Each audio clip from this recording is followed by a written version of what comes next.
Namaste, Vanakkam, Swagatam. Namaste. Namaste, sir. Namaste, good morning. Yes. Good afternoon, good night. A pleasure to have Professor Srinivasan with us and Professor Marguerite Daniel with us. Such an honor to have you both with us today.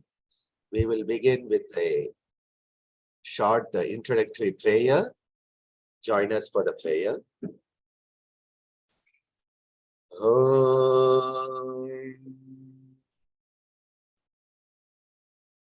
Sahana bhavatu, sahano bhunaktu, sahaviryam karvavahai, tejasvinavaditamastu, ma vidvishavahai. Om Shanti Shanti Shanti. Om Shri Gurubhyo Namaha. Hari Om. Thank you everyone for joining us today. Such a pleasure to have you all with us. We have an enthralling session lined up this morning in our webinar series, and it's really very special because today we are working on to the third week of our international webinar series on Salutogenesis and Holistic Health, an international webinar series organized by the Institute of Salutogenesis and Complementary Medicine of Sri Balaji Vidyapeeth, deemed to be university in India, one of India's top 70 universities with the highest accreditation of A++ with NAC. We are also organizing in collaboration with the Indian Yoga Association, Puducherry chapter, the association that brings together all the traditions of yoga in this wonderful country. So it's my pleasure as director of ISCM to welcome you all. And today we are in for a treat. We have two amazing sessions. The first talk on yoga and music therapies as means of manifesting salutogenesis by our own Professor AR Srinivasan, sir, who is the Registrar of Sri Balaji Vidyapeeth. We welcome you, sir, to this event today. Namaste. Following which we'll have our second talk, which is on the sense of coherence, the GRR, Generalized Resistance Resources, SRR, Specific Resistance Resources, stressor appraisal on a pathway of health.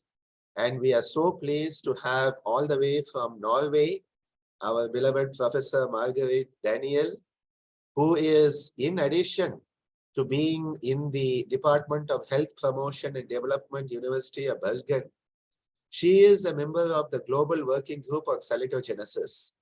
And as you all know, we are looking forward to collaborating more with the Global Working Group and the Star Society to promote and propagate salutogenesis in this part of the world. So welcoming you, Professor Marguerite Daniel, to this event. I know you have got up very early to be with us, and it's a great pleasure to have you with us. The first talk today is by Professor Srinivasan. Professor AR Srinivasan is the Registrar of Sri Balaji Vidyapeeth since 2013. He has more than 2 decades of service at the Mahatma Gandhi Medical College and Research Institute of the SBV as a professor in the field of biochemistry. He has been an adjunct faculty at the School of Music Therapy, ISCM, from in its inception days when it was the SIMTER, and even before that as the Unit of Music Medicine. He has more than 50 publications and 12 copyrights. And it's great pleasure that we at Yoganjali Natyalayam could honor him with the wonderful title of Nada Yoga Shironmani, the crest jewel of the Nada Yoga, the vibrational essence of music and yoga. He is a co-inventor of a microbial enzyme-based process patent listed in the medicine category in worldwide databases. And this is a therapeutic modality for phenylketonuria as you know, a congenital issue that hampers the life and quality of life and quantity of life for so many around the planet. He is a PhD guide and peer reviewer for more than 20 journals. And I would like to specially focus on the fact that he is a performing Carnatic classical Indian vocalist.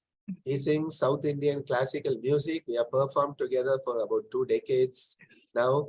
He is a singer, a vocalist, a percussionist playing the one-handed drum, as well as the what is called the Jew's harp, the Mughal Singh, which is a mouth-based instrument. And he has authored more than 2,500 original compositions of South Indian music, putting the lyrics and the music. I have shared many decades with him on stage, and that is something that I think we value a lot.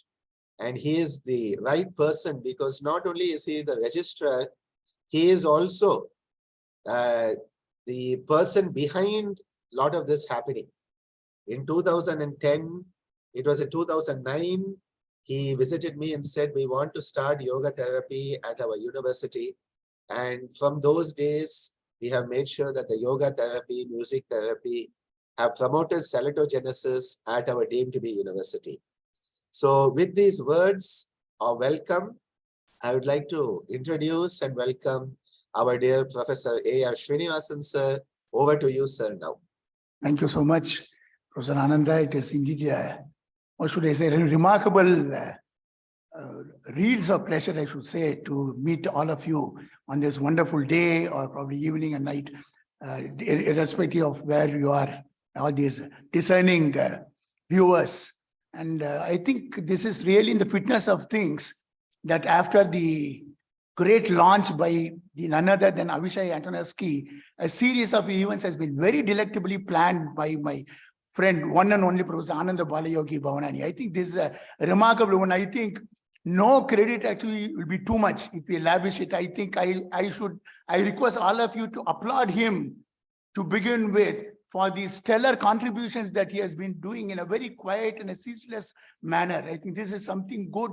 And for the first time in this part of the country, he has evolved a very unique system wherein the nuances of yoga and music could be seamlessly integrated into the realms of health sciences. This is something I'm not saying actually that it is not happening elsewhere, but in an isolated setup, it is happening in so many places. But here, with the patronage that he gets from our Honorable Chancellor, Sir M.K. Rajgopalan, and also propelled by the activities of the respected Dean of Faculty, Professor Anantha Krishnan, former Vice Chancellor, Professor K.R. Sethuraman, the former Vice Chancellor, Professor C. Parija, and the present Vice Chancellor, Professor Nihar Ranjan Biswas, who has been evincing a lot of immediate and, I should say, very deep interest in pursuing research on an evidence base. This is very, very important, because though lots of inputs have been coming from all parts of the globe pertaining to Nada or the yoga in isolation or probably as a conglomerate, very few are coming from this part of the globe, especially in a place, as Dr. Ananda has rightly told, a health science university which has been accredited with the highest possible grade. How well the administration actually has lent itself the support to integrate the nuances of music and yoga, the proverbial yoga as well as nuances, and to make it, give it actually a much more classy and evidence-based picture in the realms of health sciences, wherein yoga and music have been incorporated right from the syllabus, whether be it is academics in medicine or dentistry or nursing or pharmacy or allied health sciences or school of biological sciences, name it, anything. Our people are quite adept at that. I think this is something remarkable. And I have to really compliment Professor Ananda. And of late, actually, with the advent of the Institute of Salutogenesis and Complementary Medicine, 2 very good schools of yoga therapy and music therapy have emerged. And that under the very able leadership of Professor Meena Ramanathan, as well as Professor Shobana, very nicely supported by all, including Daya, and then including Balaji, Bhuvaneshwari, Janita, and whatnot. I think this is something probably the best picture that can emerge from the portals of Health Science University. I'm quite sure with all your benevolent blessings and best wishes, and also the blessings actually of Avishai Antonovsky, I think we will try to make deep inroads into the realms of carrying it forward, especially the Nada as well as the yoga aspect. On this note, please permit me to share my slides, and I promise actually to finish at 11, 1 hour, 50 minutes from now. Yeah, okay, yes. I'm just sharing the slides. Please give me a minute. Yes. Yeah, this is, as I remarked just a while ago, this is indeed a very remarkable achievement in the annals of SBV, wherein an international webinar series organized at the behest of the Institute of Salutogenesis and Complementary Medicine in collaboration with the ever smiling and ever active Indian Yoga Association Puducherry chapter. We have been having a very good series of lectures and webinars series, and I'm very sure that the little bit of knowledge actually that I am trying to contribute, I am understanding many things as it unravels. You will permit me actually to present this for the next 40 minutes or so, wherein I'll be touching upon a few important aspects, because it's such a huge ocean. It's not possible for me to do justice by trying to rope in everything, but to the best of my ability and knowledge and what I could perceive, I try to present as little or as much as you say, probably on the realms of yoga and music therapies as excellent means of manifesting salutogenesis. Yeah, yes. I think I request all of you to just observe a minute of silence in honor of Professor Anton Antonovsky, the 19th December 1923, a great day, and 7th July 1994, not at all. But we remember still for his monumental contribution as father of salutogenesis. We'll observe a minute of silence in his honor.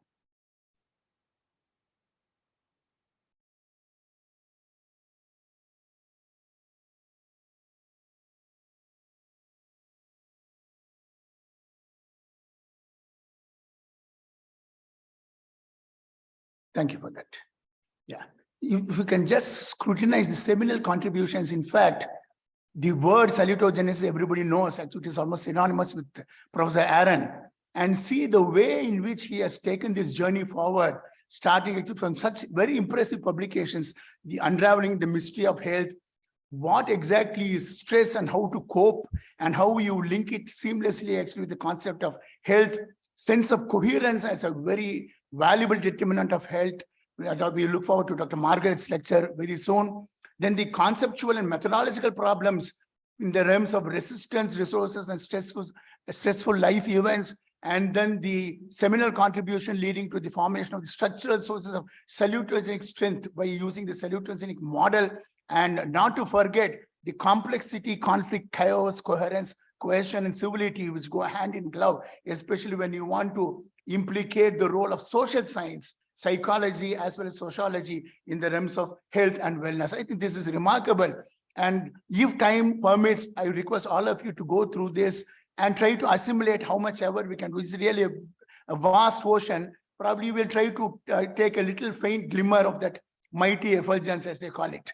And having said that, I must really say that at Sri Balaji Vidyapeeth, we have got excellent patterns of salutogenesis, propelled by the activities of a dynamic Chancellor Sir M.K. Rajgopalan, Professor K.R. Sethuram, the former Vice Chancellor, the vivacious gentleman who has been largely instrumental, Professor N. Ananthakrishnan, the Dean of Faculty SB, who is a great source of strength. He continues to guide us. Professor S.C. Parija was very much determined to take salutogenesis to the next level in this part of the globe.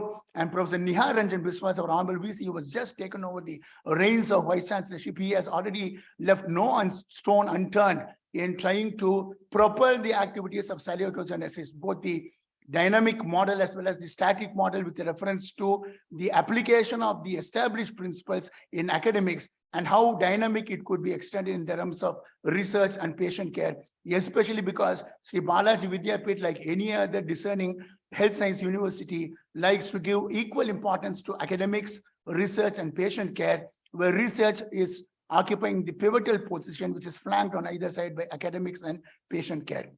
And thanks to the monumental support of these patrons and the wonderful work done by Professor Ananda, Professor Meena, formerly Professor Sumati Sundar, and now actually Professor Daya, the Balaji, Bhuvaneshwari, Janita, and Professor Shobana Madam. I think it is probably in the fitness of things that I need to say that at present, Sri Balaji Vidyapeeth, through its ISCM, has indeed struck a harmonious chord actually in the global map.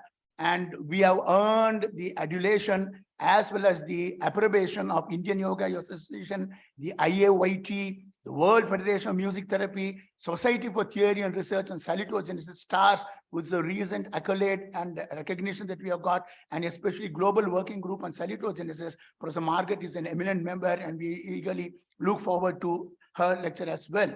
So I think this is something remarkable. I really compliment the efforts of Professor Ananda and team, and I'm quite sure a lot of other good things are on the anvil, which not only is going to gather momentum towards salutogenesis research in this part of the globe, but also would like to contribute our might to the glory of the Committee of Nations. The plan of presentation is like this. I will be highlighting a few concepts of salutogenesis and the sense of coherence. What will be the principles of the mind-body medicine, which endures itself with the salutogenesis and also the sense of coherence? What are the factors that manifest yoga and music as probable or even excellent tools of salutogenesis? What exactly are important attributes of yoga to call itself as a perfect tool to envisage the mobilization of salutogenesis? What is music all about? The time-tested yoga and music, how it could be applied. And we'll also be seeing a few isolated instances of music as an attribute. We'll also see the conglomerate of yoga and music in Nada Yoga. Then some physiological and biochemical benefits that are confirmed as a result of administration of yoga and music as strategic tools. And finally, in a slide or two, I'll try to sum it up with your permission. And you know very well, the definition of health, no longer we say actually he is health, he is hale and hearty or hale and healthy. That terminology is already gone. Now we always say it is a holistic combination of physical health, mental health, and social well-being, not to forget the spiritual component. In fact, the World Health Organization has categorically told that it is no longer the silos that are going to act as determinants of health. It is high time that we had embraced this holistic concept of health. And I'm quite sure that all of you, this very knowledgeable audience, will agree that the physical well-being, mental well-being, and social well-being automatically will point out to the concept of salutogenesis, so beautifully elaborated by Aaron Antonescu, that is going to promote health. So which is not definitely merely the absence of disease. And we'll see some fundamental concepts of salutogenesis, which talks about the aspects that go into the origin as well as the creation of health or wellness. You're quite aware, this is just to recap.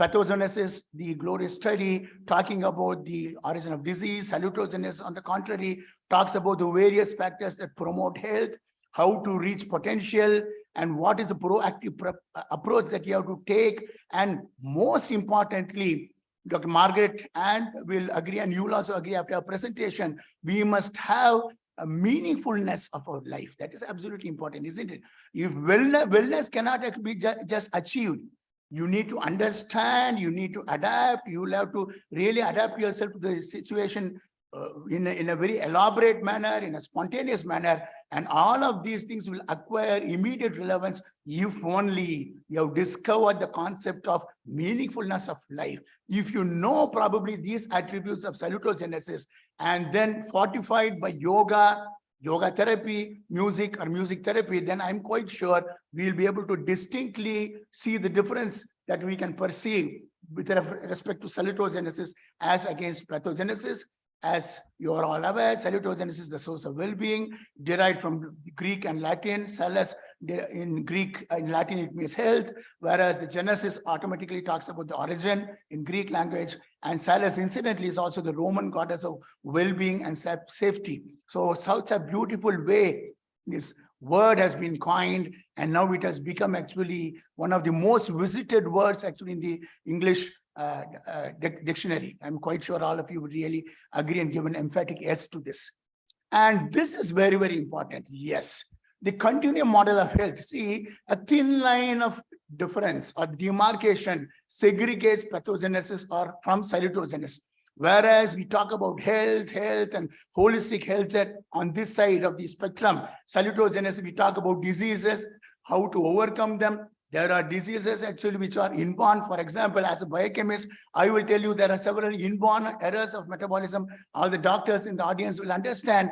You can probably know your limitations also.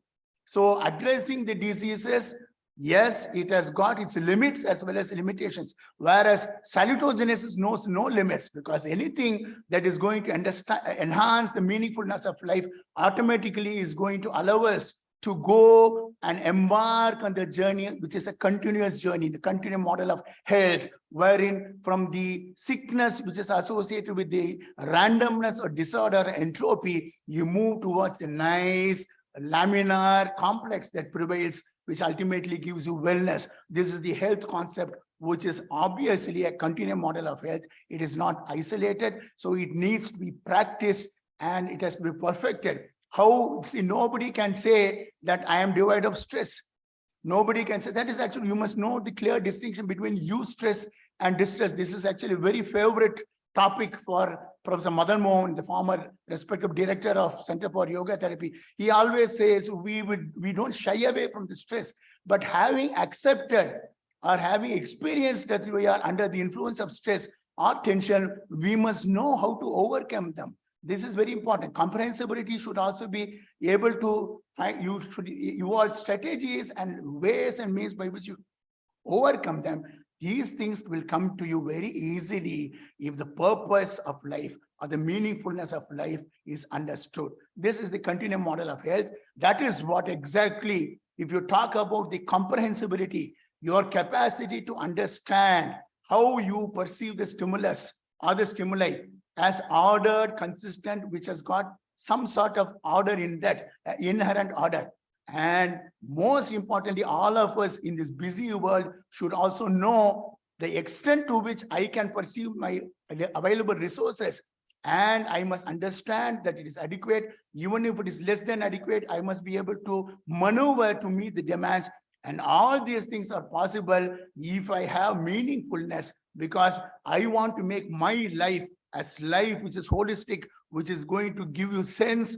And some demands worth investing in. Challenges are always welcome. We need to convert these challenges into opportunities and tread on our journey. This is the beautiful concept of sense of coherence, which basically is a concept that depicts the fact that an individual should essentially reside, should be within the portals of a positive frame of mind, in which case we will be able to willingly adapt ourselves so that as an individual, we have got the inherent capacity to overcome the adversities. The net result will be, I am going to uphold wellness or salutogenesis. So the outside circle here especially represents the strength of the coherence, sense of coherence. And you will definitely agree that of the comprehensibility and manageability, if an individual lacks meaningfulness, I think the whole exercise becomes futile. So I'm quite sure you hope to, you would strive to understand this very simple concept. This is the concept which Dr. Margaret is going to highlight. I will not touch upon that. Yes, Madam is going to talk very much about the thin line of difference here and how the salutogenesis acts as the heart which pumps blood to all portions of the brain, of the body, including the brain, the vital organs, liver, kidney, and so on, and also the voluntary system, the involuntary system. We need to really appreciate the fact that at any given stage, we'll be confronted with two ideas. One is the resistance resources, and what actually are the deficits that we have. When deficits show the preponderance, automatically you will not envisage salutogenesis. And when resistance resources are there for you to come to your support, automatically the heart of salutogenesis is going to pump only the arterial or oxygenated blood, just like that. So the concept of salutogenesis has to be understood in a very distinct manner. Very nicely, it can be explained by the sense of coherence. We look forward really to Dr. Margaret's lecture. And this is the health in the river of life, which Abhishai so nicely spoke when he blessed us actually with the first one. You have the quality of life, which is very, very important. That is one that is synonymous with the salutogenesis. If that doesn't automatically, ultimately, it is going to be the disease all the way. So we must know how to swim in the river of life, especially the river of health. So promotion, education, we need to arm ourselves with education. We also know, should know what are the stressors, what are the tension that confronts us, what are the protective mechanisms, what are the curative mechanisms. If we have a good idea about all these aspects, definitely the quality of life and the well-being is going to really enhance. And this is where our dear two components, dear to our heart, yoga and music come. Yes, they're sparkling with a great sparkle. They come here and say, here, time-tested yoga and music will come to our rescue. They will allow us actually to envisage the role played by the stressors, attention. They will allow you to draw a very distinct line between salutogenesis and pathogenesis. They will allow you to swim nicely. And as Professor Ananda rightly told, you only don't swim safely, but also take rest of the people also along with that, so that you swim to shores of safety. In this case, the shores of safety is nothing but the sense of well-being or holistic well-being or salutogenesis. Now, having said that, before we take up yoga and music as the individual attributes and probably as a conglomerate, let me tell you some basic principles of the mind-body medicine. It's very, very important, isn't it? In fact, Pandits will talk about mind-body medicine as a holistic approach. Then there is a concept of dualism theory also. We are not here to wage a battle there, but at least I will just try to allow you to enter into the portals of mind-body medicine, which is so very important because it is your mind which can create either illness or wellness. Because there is an intrinsic connection between the endocrine system, which is the system that produces hormones, which are chemical messengers, which are directly released into the circulation without the help of duct. That is why you call even the endocrine glands as ductless glands. So these hormones are also known as telecrine, meaning they will be synthesized in one distal tissue. They pour their secretion into the blood. Through the medium of blood, they traverse to the various tissues. You call them as targets. And these target tissues are ready to receive the hormone.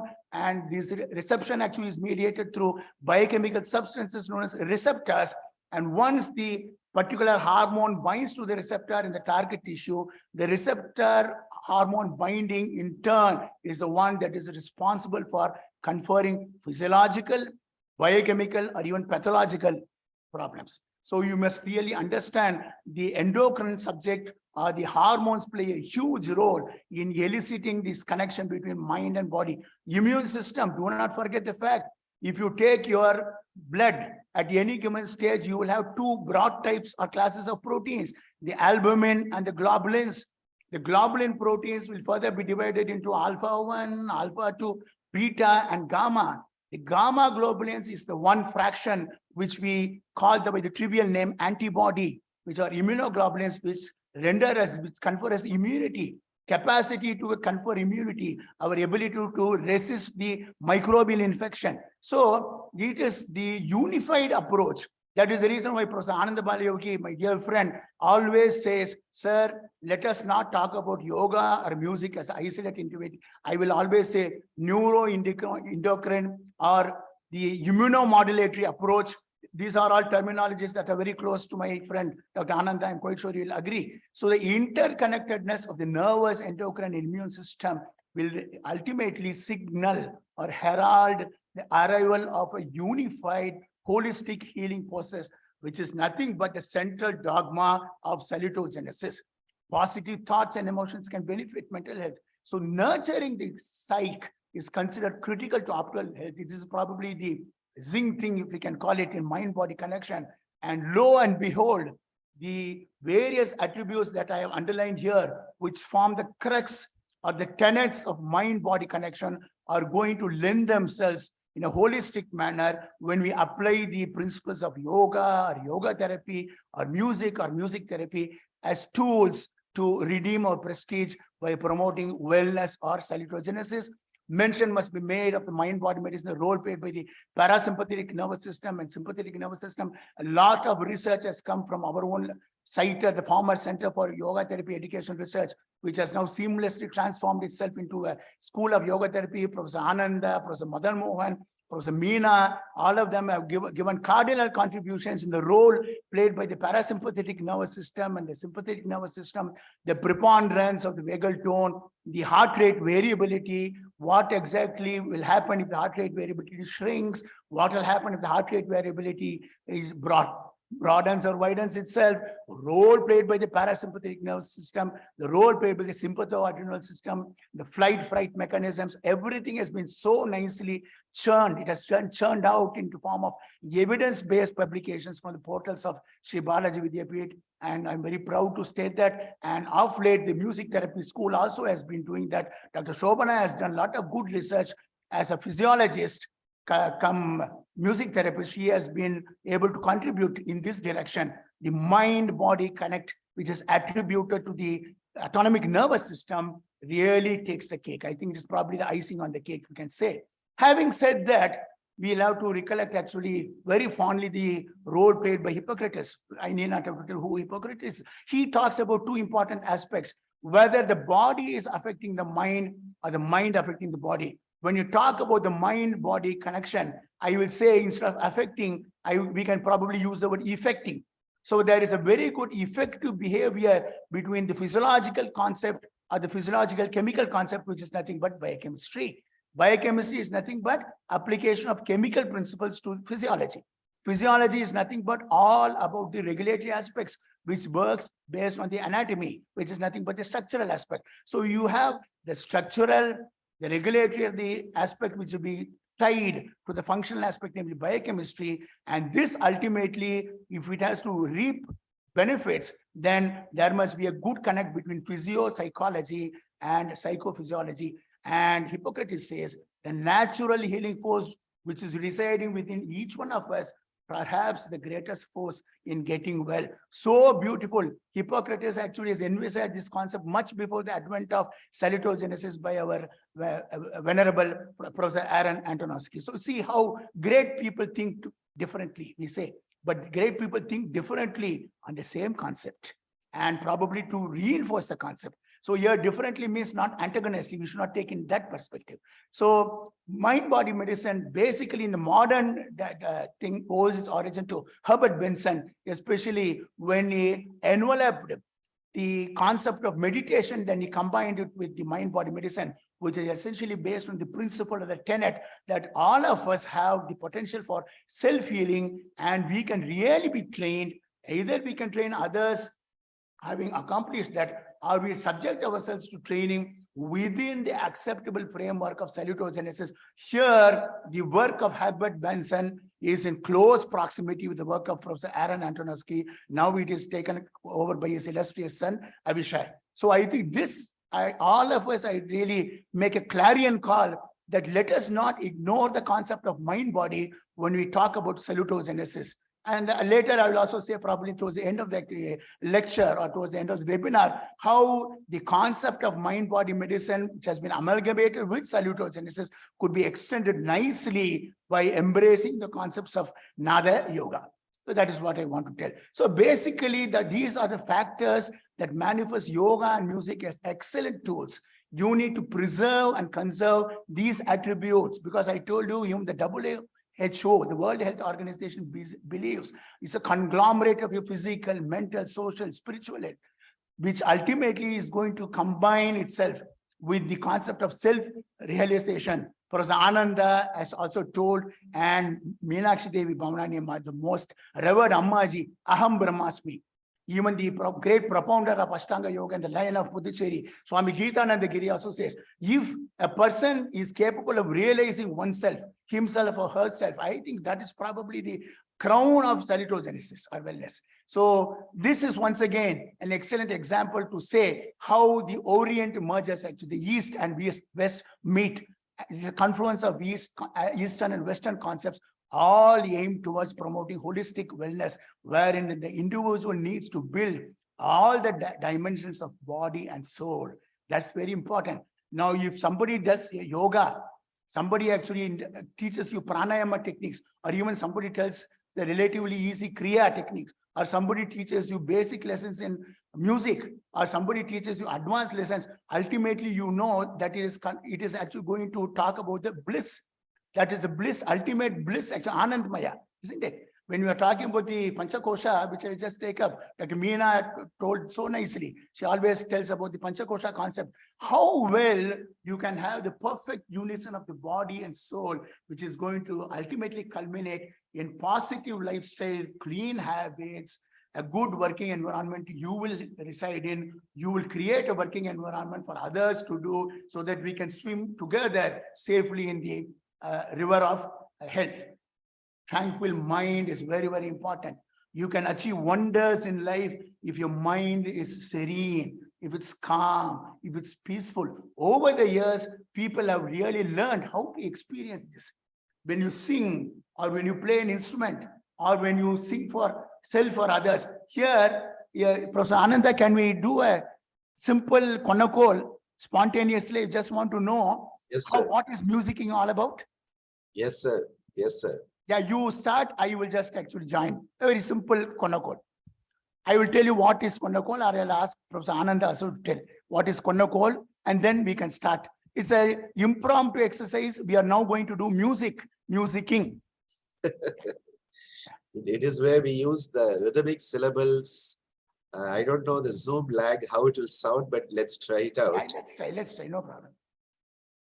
Takadimi, takajunu, takadimi, tam, tam. Takadimi, tajunu, takadimi, tajunu, tam, Takadimi, takadimi, takajunu, takadimi, tam, tam. Takajunu, takadimi, tajunu, takadimi, tajunu, tam.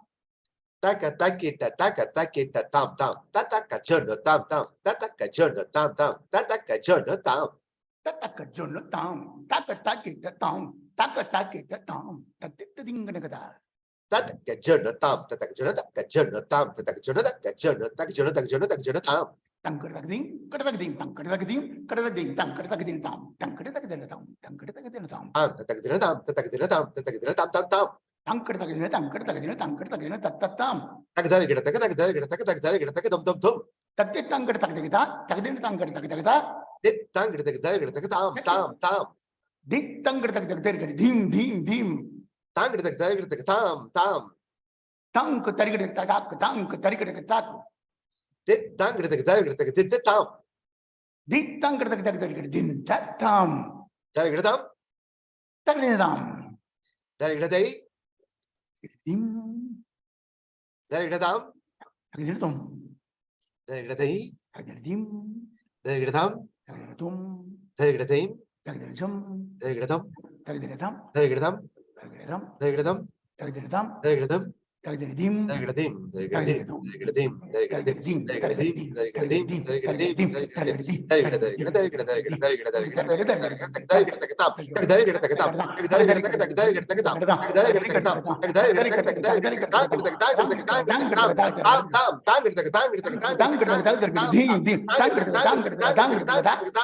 tagadim, Yeah, thank you, Ananda.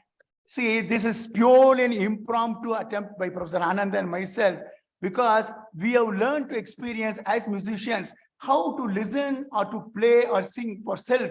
I'm quite sure actually that will definitely bring some happiness to others.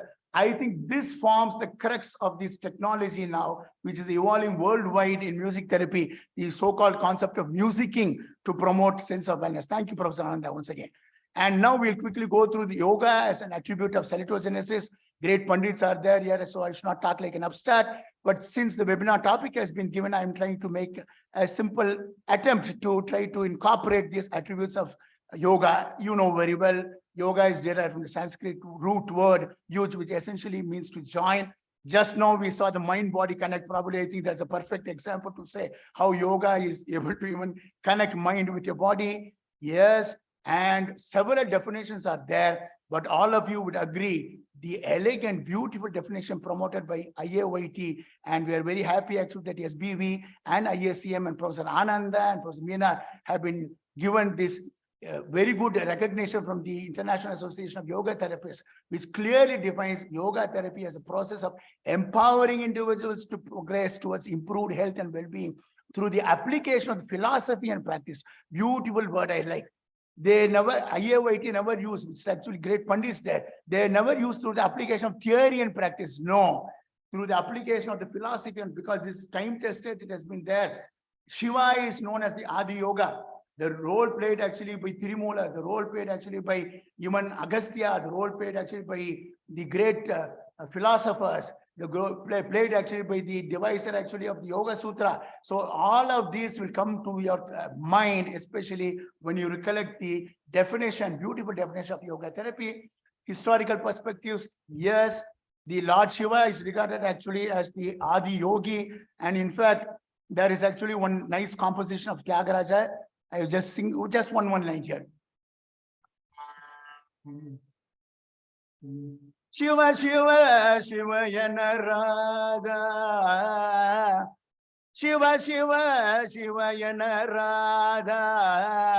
Ore Bhavaya Bhadalala. Because it says, if you tell Shiva, Shiva, who is actually the Lord Shiva, of course, once again, I just want to make a disclaimer. This is just an extract from Hinduism, but it's very eclectic. I just want to tell that. When you say Shiva, Shiva, you get rid actually of all the miseries of life. It is nothing but the holistic concept of salutogenesis. Bhagavad Gita mentions Jnana Yoga, Bhakti Yoga, and Karma Yoga. Once again, is nothing but salutogenesis. Gautam Buddha told us actually, he asked us to embark on the eightfold path, which now is the precursor of Ashtanga Yoga. A lot of great pundits are there actually, Ashtanga Yoga. I'm quite sure actually Professor Ananda will be a better person to dwell on that. And the Yoga Sutra, the Patanjali, who is regarded as the father of this Ashtanga Yoga. And Tirumular, we have got ISCM Hall named as Tirumular Hall. He has written this monumental work on the Ashtanga Yoga. So history says, though yoga has got actually the perspective drawn from the east and the west, lot of activities have emanated from this part with due respects. And holistic health definitely in the concept of yoga, if you just say mere absence of pathology, no, because our former Vice Chancellor and Professor Ananthakrishnan sir also will tell the Dean of Faculty, up to 40% of illnesses will not have any pathological basis at all. So here you will have to talk about, you may talk about curative, but I will rather say that preventive and promotive wellness practices actually hold the key here. You indulge in lifestyle-based wellness choices. This is nothing but through salutogenesis, mind-body medicine, application of yoga. And yoga is nothing but a set of integrated mental, physical, and spiritual practices that take us on our journey to promote salutogenesis or wellness. And these are the important attributes actually, because ultimately we are going to see that yoga is going to promulgate healthy lifestyle, healthy physical activities. Most importantly, only good thoughts and the right attitude should emanate from us. All the unnecessary concepts, thoughts, and all we should try to eschew them. We must always take a sattvic diet. Once again, Professor Ananda says, Professor Geetanandagiri has given that very nice treatise actually on the role of sattvic diet. And in yoga life, Madam Amma Bhavanani Madam has really expanded this concept of nourishing diet. Proper recreational activities to relax body and mind, absolutely within the framework or within the gamut of ethical principles. Healthy relationship or social with in Tamil also we call it Vyavagaram, meaning actually the Vyavagar is nothing but the healthy relationship ultimately that is going to signal the social health, not as a selfish person. You need not say that I want to live peacefully. I would want to reside in a holistic atmosphere, actually, which is a community, which is a society, which is going to be all embraced or all engulfed by wellness. And this is where the 7 chakra system comes. A very good treatise, Professor Ananda, I read actually in one of his works, starting from this Muladhara chakra, the ultimate Swadhisthana, Manipura near the Nabi, then Anahata, Vishuddha, Agnya, and Sahasra. This is probably one area I'll try to tell a little later, probably in another 5 minutes, where the 7 chakra system unifies Nada as well as yoga. Professor Lara Bergen also, she'll be able to appreciate this, and she'll also be able to enthusiast further because she is an exponent of Nada yoga. This is probably the culminating point where both music and yoga join hands together towards fostering. And this probably is given in Tyagaraja's words also. I'll just tell. Sobillo saptaswara, sobillo saptaswara, navi pritkantarasana nasadulayanto, navi pritkanta rasana nasadu dayanto, sobillo saptaswara. How nicely the saint musician of India, Saint Tyagaraja, is unified yoga with music. This is amazing. Once again, classical example that great people, great saints and seers think like that. He says that Nabi, that Manipura chakra, it comes from here, Hrit, from your Hridaya, heart, and Kanta from your throat. That is how the primordial sounds have given birth actually to the Nada, which is the essence of Nada Yoga. What a wonderful concept. This is really amazing concept. And in one more composition, Tyagaraja also says, I'll just tell that. This is the Raga Saramati. Prananala samyogamu valda pranavanada sapta swaramulai varaka mokshamo galada bhuvilo.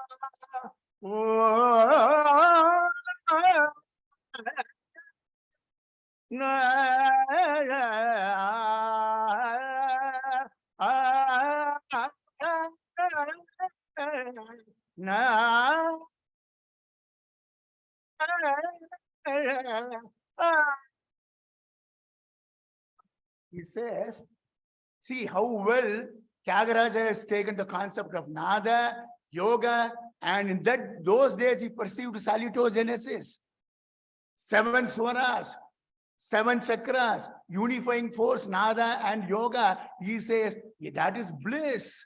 Panchamaya Kosha, that is actually the Anandamaya. You will be ultimate bliss. How nicely great people have unified the concept.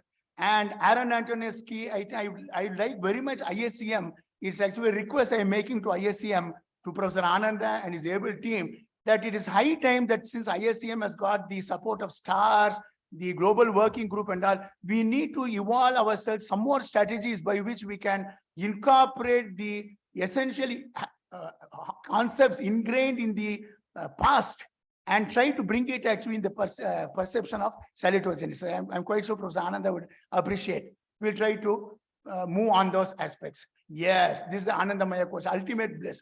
If one who knows how to learn to sing properly, how to unify these swaras, and if you allow that 7 chakras to manifest themselves, and then the Jiva Atma itself actually is bliss totally actually with the Paramatma. That Paramatma is the ultimate sound, the Paran sound actually which you cannot see, the subtlest sound. Yes, this is what the other day that Karuna Madam had told about the Anahata and Ahata sound. Sound, Nada, Swara, Jiva, and also the various aspects ultimately are going to be unified through the medium of the 7 chakras, and ultimately it is going to propel the arrival of the Anandamaya Kosha, the eternal bliss, which is what all of us longing for or longing towards. And this is what the Ashtanga concept also tells, where if one practices Yama and Yama, Asana, Pranayama, Pratyahara, Dharana, and Dhyana, ultimately you reach actually the Samadhi state, actually the ultimate state. And see once again how the modern concept actually of salutogenesis is linked actually to the music of the past. Once again, one more composition of Tyagaraja.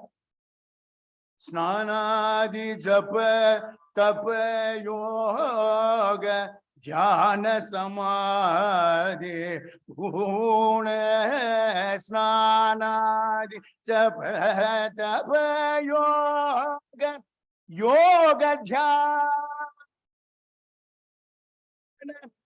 yoga dhyana samadhi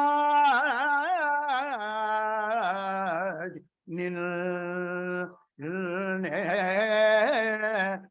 bhajana.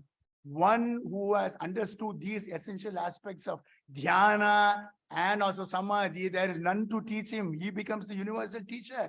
So Tyagaraja, the Saint Tyagaraja, he says is through the perfection or an attempt to perfect the Nada Yoga, one can try to achieve the samadhi state or the samadhi. In Tamil, they say samadhi nilai. Yes. Yettu gunangal, ashta gunangali samadhi nilai. This is what in Tamil they say. So this is very, very important essence. And this probably signals one more essential concept that extols the virtues of salutogenesis propounded by Aaron Antonovsky. You've got the balanced equilibrium that must pervade all around. This is what proposed by Sushruta. Ultimately, if you do that, you will end up having a prasanna atmosphere, a serene, tranquil. You will be one with calmness, where the Atma, Aham Brahmas, you are able to perceive the ultimate, and all your senses are under control. Your manas, actually, your mind is in a state of tranquility. And if you do so, certainly the balanced equilibrium state is there. And this is where yoga as an attribute will take you. And I'm very happy to state that in a tertiary healthcare setup, at the School of Yoga Therapy at the ISCM, lot of these works have already been done. Evidence-based medicine has been incorporated here in the heart, mind, it's letter, spirit. And this is what Sushruta told long time ago. This is what Professor Ananda and Bali Yogi and company are doing here in their own effort, humble effort, which is really good. So if you do so, the attribute of yoga would have seen the light of the day.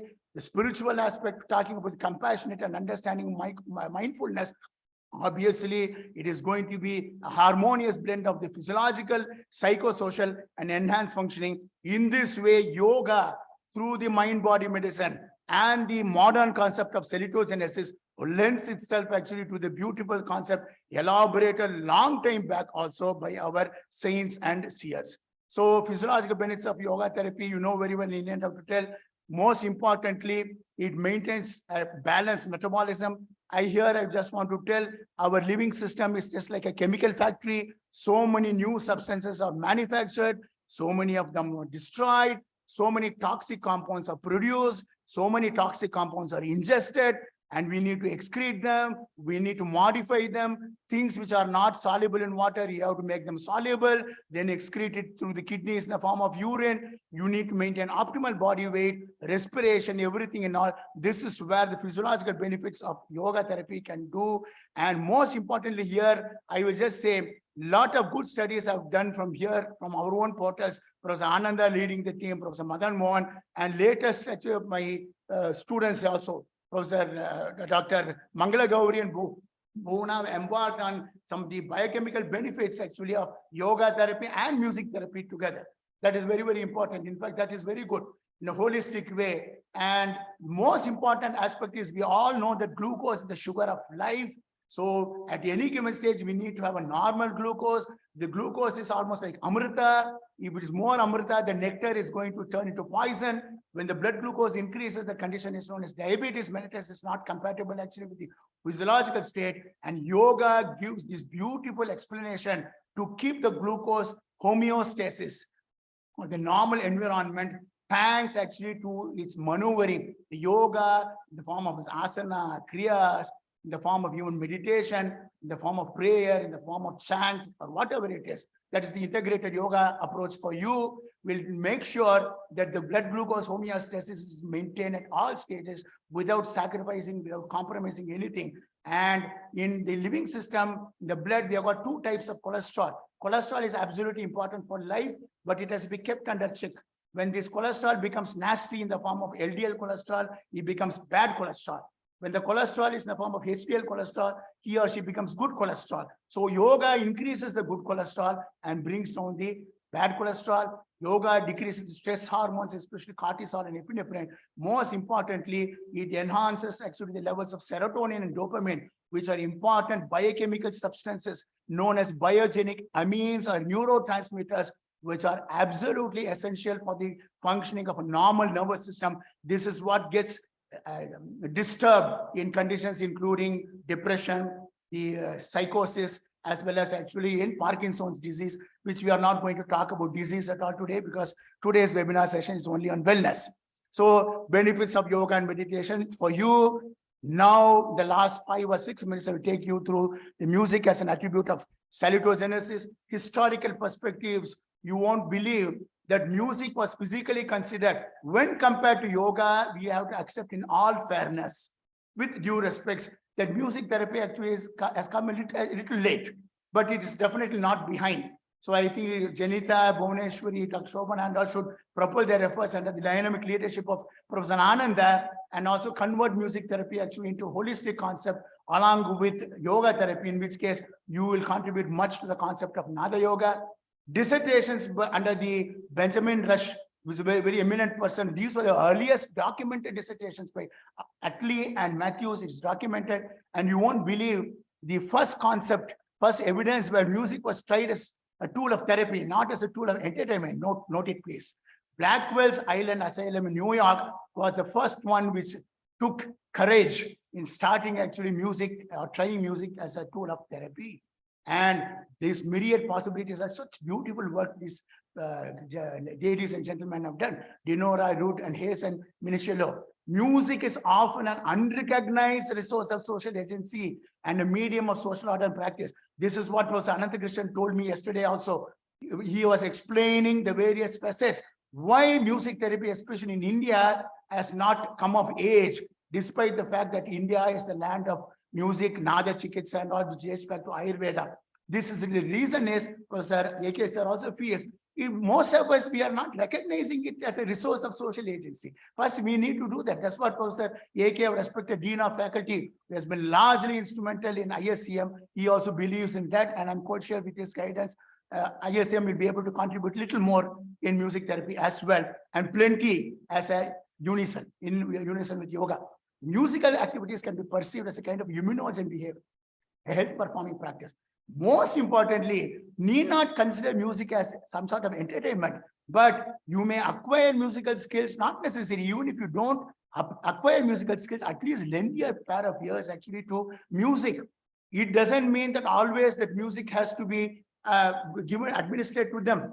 Though a Raga Chikitsa concept which dates back to 4th century Ayurveda, it says that music has to be administered for this condition, that condition and all. The present day evidence-based scientists will not believe that, with due respects to the Ayurveda concept. Unless we convert that into evidence-based, it's not possible. I accept that. And we have got two beautiful forms of music, Hindustani and Carnatic also. So let us try to take all these aspects and try to introduce the concepts of the ancient music therapy into the realms of modern music therapy, ultimately, which talks about the receptive music therapy or the active music therapy. That means whether the client is just listening to music as a therapeutic tool, or he or she is participating as a client in performing vocals or in writing a musical composition.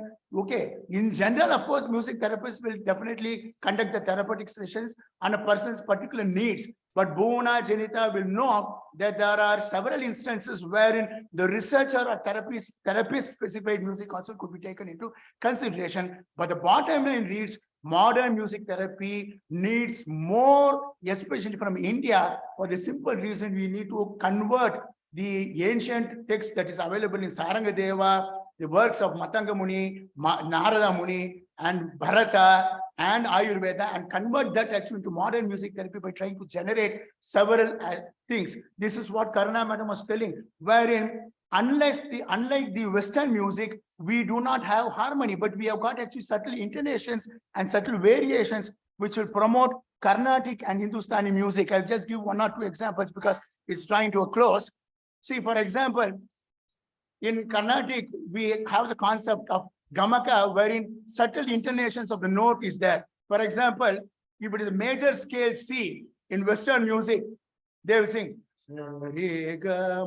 like that. Whereas if you do that major scale C in the Carnatic style as Shankarabharanam, or in the Hindustani style as Bilawal, we always give Gamak. Gamak are subtle nuances, variations. For example, Sari Gamaga Pamagamaga. That Ga Swara has got that many notes. So this is an important aspect. I want us, especially the ISCM, to take the concepts of these basic principles towards healing effect by embracing or by including the Ayurveda concept of Raga Chikitsa, using the role played by the music and the brain, and also these available modalities wherein we have got compositional, improvisation, and receptive and recreative music therapy, which in the forays, I'm not going to talk into the details, but 4 methods are available for us, for the client to choose. And I want all those things. Actually, I would like to request Dr. Ananda to try to concentrate more on the physiological, social, psychological, and biochemical aspects corresponding to the 4 domains, namely the incentive, stress, arousal, immunity, and social adaptability. If we know that, then the sources of the Saptaswara 7 notes we have seamlessly got from the nature and also from the traditional Chinese medicine, we can try to evolve that into several stress busters, like developing some micro intervention with the help of expert consultation, wherein music alone or yoga or music yoga in combination can do that, just like Bonnie madam has done that Bonnie method of guided imagery, which is now wonderfully taken the classical Western music for music therapy. We would like to include Carnatic and Hindustani music here, in which case we'll have several benefits of the guided imagery and music developed by Bonnie, and we can try to incorporate that. Several new benefits are there, but I will finish with this slide. Whatever be the reason, as a person who salvages salutogenesis, as a person actually who promotes salutogenesis, we must judicious use of the intelligence in ethical manner. We must be capable of sharing knowledge, and let us understand yoga, Nada yoga, or lifelong learning, the ability to comprehend our strengths and limitations in the context of scientific evidence-based medicine. If you serve it actually with the empathy, then we realize Aaron Antonescu proposed salutogenic model.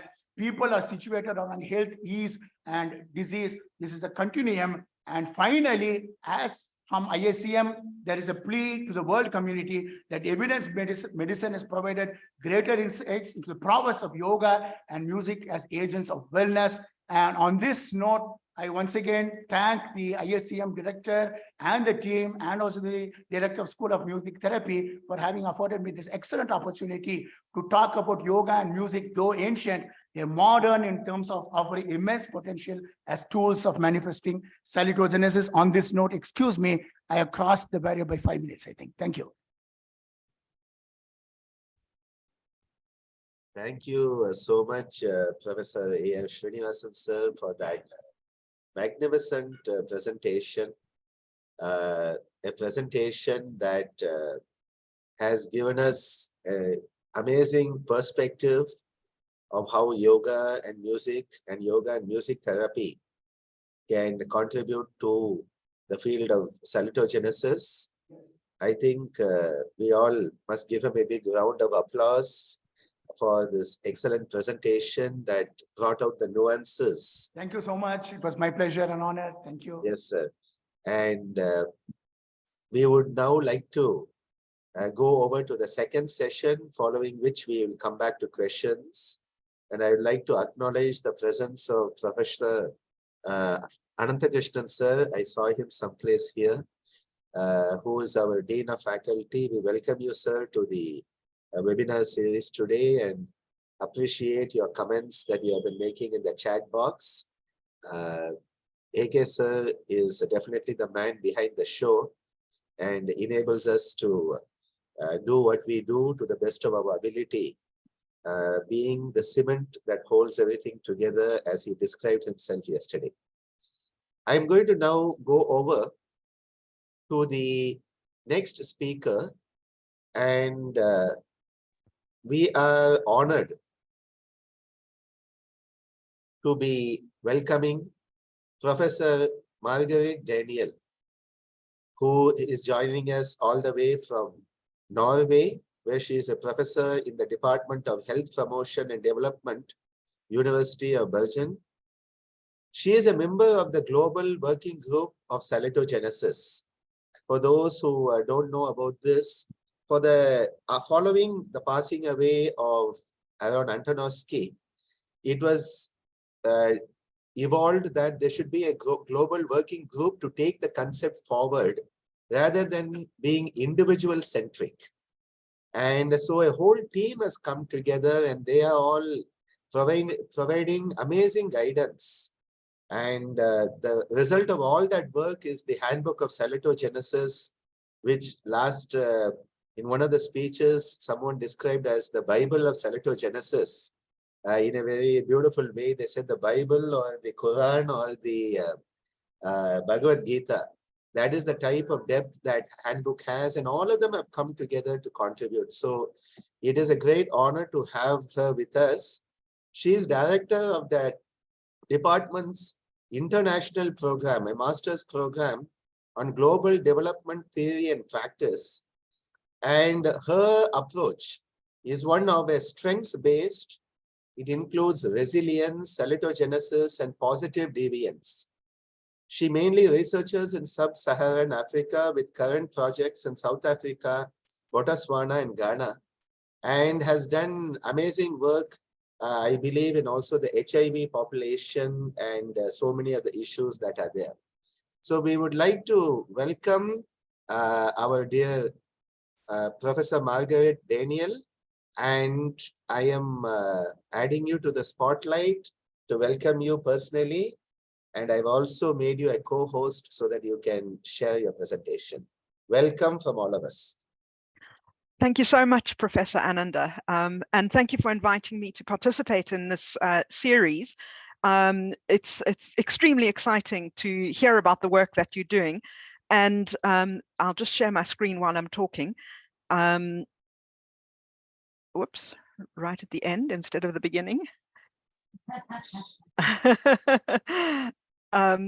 Yes, and wonderful to hear about what you're doing, and that salutogenesis is in India. This is just brilliant news. Very, very exciting to us. And we're also delighted, Professor Ananda, that you will be joining us in our June meeting of the Global Working Group and coming to tell us about what's happening in India. Very exciting. Just a little bit about the history of how I got into salutogenesis. You will all have seen the name of Maurice Mittelmark because he is the main editor of the Handbook of Salutogenesis. And I was so fortunate that he was a professor here in the Department of Health Promotion and Development in Bergen. And so I met him and he converted me to salutogenesis. And I agree with you all that it's a wonderful theory, and the more we can spread it, the better place the world will be. So an outline of what I'm going to talk to you about today. Just very briefly, I spoke to Avishai, and he said he had gone into quite a lot of detail about the sense of coherence. I'm going to do a quick recap with some slightly alternative perspectives, just to get us thinking differently. And then I really want to go into a bit more detail about the concepts of generalized resistance resources and specific resistance resources. And I think the specific resistance resources is less well known. So I'm going to give a bit of an extended example about that for our understanding. And then I really want to look at the connections between all these key concepts because they all have feedback loops into each other. And finally, look at stressor appraisal. But before we begin, I'd like all of us to just take a moment, and I'll just give 30 seconds. Think about something that is currently stressing you and just write it down. Because I think it's very good if we apply concepts as we learn about them. So just take 30 seconds and think about something that's stressing you and write it down.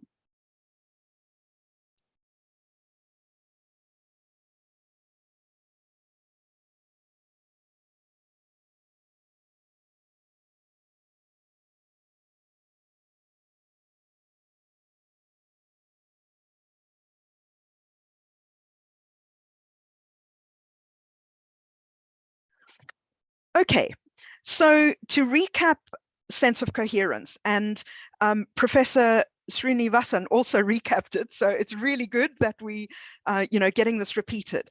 Sense of coherence is a general orientation that things will work out as well as reasonably can be expected. So really, it's a mindset. It's a way of looking at the world and at stresses and at awful things that are happening and at good things that are happening. But understanding that things will work out as well as can be expected. So it's that positive mindset.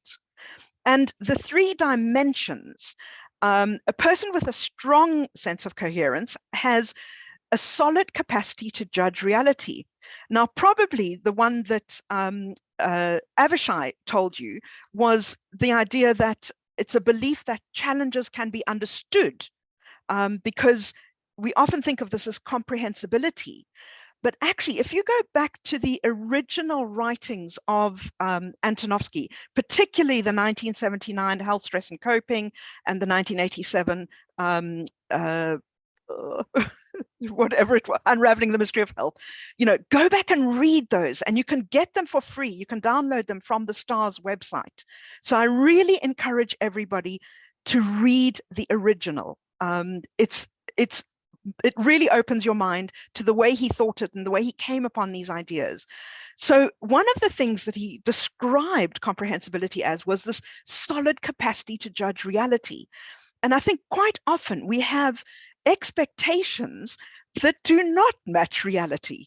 So for example, let's say there's a weather forecast now out that a huge storm is coming, and maybe my expectation is, if only the world would solve climate change, well, that's not very close to reality here, that I need to prepare for the storm coming. So perhaps we need to adjust our expectations to what is my reality here, rather than trying to address things that are absolutely beyond my control at the moment. And so I really like this aspect, and this comes from his 1987 book, The Solid Capacity to Judge Reality, or the idea that, that we understand what the challenge is. We can work it out, we understand it. The second aspect, or the second dimension of sense of coherence, is that we can cope. The resources are there for us to use to deal with the stressors and enable us to cope with whatever the stressor is that we're feeling. And this is the dimension of manageability. We can manage stress and we can cope. We don't have to feel victimized, and just say, oh, there's nothing I can do about it, I just have to accept it. Well, we don't have to feel that way. And then the final dimension is that it is worthy of investing and engaging with the stresses that we face. And this is often expressed as we have a wish to cope with the stresses that we face. And this depends on our motivation, or the fact that we've got meaningfulness in our life, and therefore it is worth engaging with these stresses, rather than, again, just giving up. So you can see when these 3 things are high, then that person has a strong sense of coherence. So that's just a recap. But what I want to do now is go on to talk a little bit more about generalized resistance resources. And Professor Srinivasan reminded us that the opposite of that is generalized resistance deficits. So where some things are lacking. And I'm not going to go so much into the deficits. I'm going to focus more on the resources, but they balance each other. We need to be aware of the fact that sometimes there is a deficit. So in general, a resource, if we just define what is a resource, well, it is something that is a source of help, information, or strength to a person. So how does that differ from a generalized resistance resource, which Antonovsky defined in a 1972 article as any characteristic of the person, the group, or the environment that can facilitate effective tension management.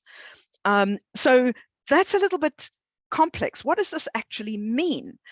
Now, Antonovsky had this thing that he called the mapping sentence, and I apologize for the quality. I've just copied and pasted from the handbook, but it's a really good thing to sort of work our way through.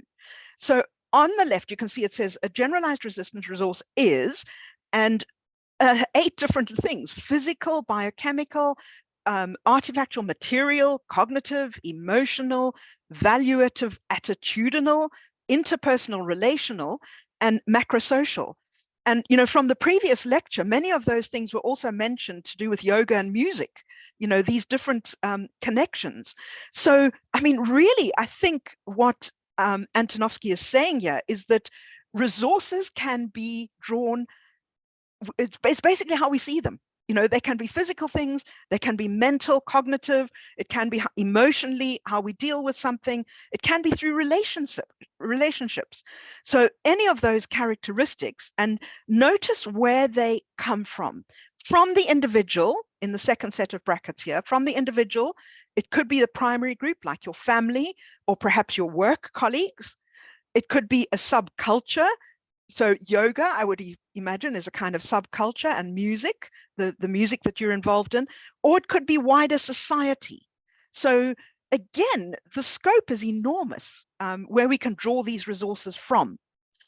But what makes it a generalized resistance resource is that it is effective in, number one, avoiding, or number two, coping with a wide variety of stressors, and thus preventing tension from becoming transformed into stress.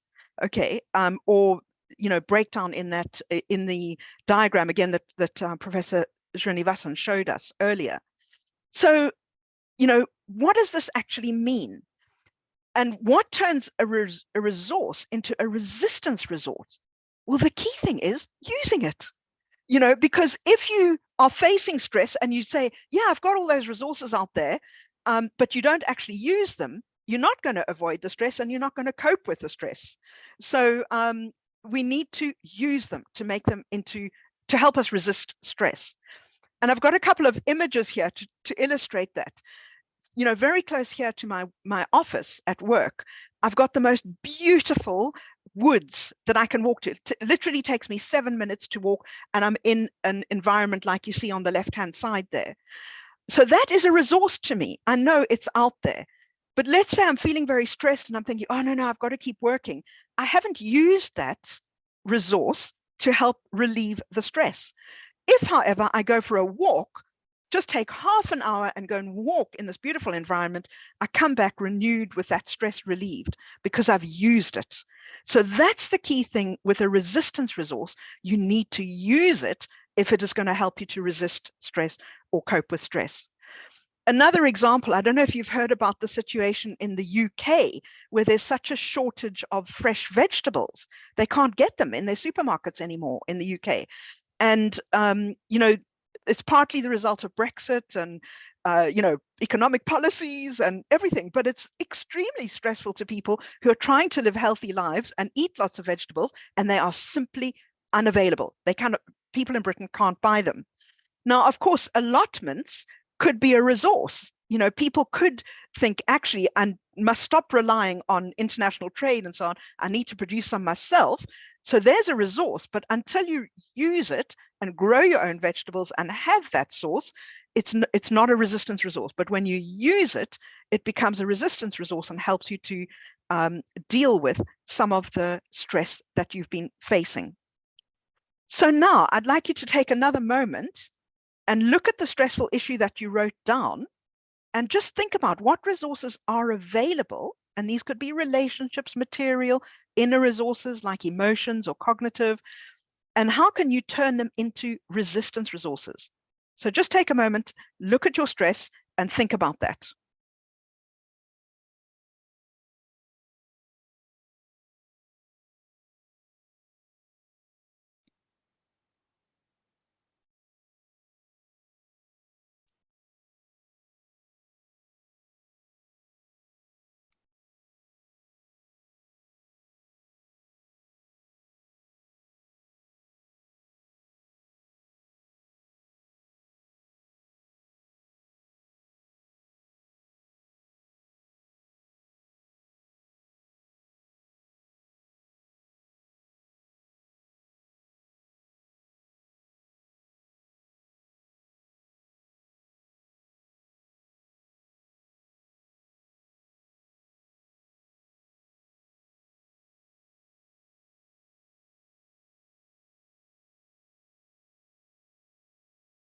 Okay, I hope you will come back to that if you didn't quite finish up what you were doing there. And also that you can really start thinking very positively about how to resist stress that you may be experiencing. I'd like to go on now to specific resistance resources, and I'm going to give a bit more of an extended example here when we get there, just so that we can get this the concept across. It's a little bit more, it's very different to generalized resistance resources, and I really want to illustrate that very clearly. So the definition of a specific resistance resource is a resource provided by societal action. And if you think about that, that's very different to where the generalized resources were coming from, which was from our life situation. So the specific resource is provided by societal action, and it's to be utilized in a specific situation of tension. So you can see different to the generalized resistance resources. And if we look at the mapping sentence, so again, this is taken from the handbook of salutogenesis, from the chapter on specific resistance resources. And now you can see that a specific resistance resource, it's very different. It's not, the emotional and cognitive things. It's a service, it's a facility, it's an amenity, it's an activity, and perhaps the yoga and the music could be these things. They could be seen as specific resistance resources. And who is providing this particular resource? Well, it's government or NGO or a help agency or charity or development authority. So you can see the societal activity, that's where that's coming in. Government level or NGO level, and in our chapter on specific resistance resources, we even do give at a much lower level within a dyad of a caregiving relationship. You can even see specific resistance resources there. And then it is activated specifically to impart control over, avoid, reinterpret, adapt to. So you can see, again, this is a little bit wider than just avoiding or coping with a stressor, but again, it's to prevent tension from being transformed into stress. So it's a little bit hard to get our mind around what exactly this is. And as you saw from Professor Ananda's introduction of me, I've done most of my research in sub-Saharan Africa. So I'm going to give an example from sub-Saharan Africa. And I hope it's not too alien for you to actually relate to and understand a little bit. So the example comes from an a program for orphans and vulnerable children. That's what the OVC stands for, Orphans and Vulnerable Children. Program that was set up in Botswana. And it was set up in 2001, so 22 years ago now. And it was externally funded for 5 years. That's all. The money came from the United States, from a philanthropist there, and it was funded for 5 years. But the program was co-created with local social workers, so social workers from Botswana. So if we go back to the definition of a specific resistance resource, it's a resource provided by societal action. So what we've got here is an externally funded NGO, but we've also got social workers who are government workers, okay, who are contributing to the program. And it's to be utilized in a specific situation of tension. And in this case, orphans and vulnerable children were traumatized by loss and grief. Botswana was extremely hard hit by the AIDS epidemic, particularly in the late 90s and early 2000s. And so many people were dying of HIV and AIDS before we had antiretrovirals, that enormous numbers of orphans were, the result was enormous numbers of orphans. Up to 20% of children had lost one or both parents. So there was this widespread grief, and the society simply didn't know how to deal with it. These children were traumatized, but the typical way of dealing with it was to whisper in a child's ear that the mother had died. They wouldn't talk directly with the children. And it was becoming problematic at a societal level. So this program decided what we need to do is strengthen orphans, but to do it in a culturally appropriate way. Westerners would come in and say, oh, we need to give individual therapy. And they would say, no, that doesn't work in this situation. We don't understand that. It's not understood. So they co-created a program based on local customs. Now, in Botswana, they used to have, and they still have in some cases, initiation for young adults, where they are taken away out to the wilderness, and Botswana has very many desert areas and wilderness areas, so this is quite possible. So they're taken away to a wilderness area, and so they decided to imitate that in this therapy, and they took the children away to a wilderness area. They took a similar age. They took children at the end of their primary school, so they were roughly 12 or 13 years old. And then what they did in these retreats was they designed mostly group activities, okay? Because Botswana is a collective society, collectivist society. So it was designed to fit with the culture. And, I'm sure that, yoga obviously is, so much part of the Indian culture. And so I can really see how this could also be used in a specific, as a specific resistance resource.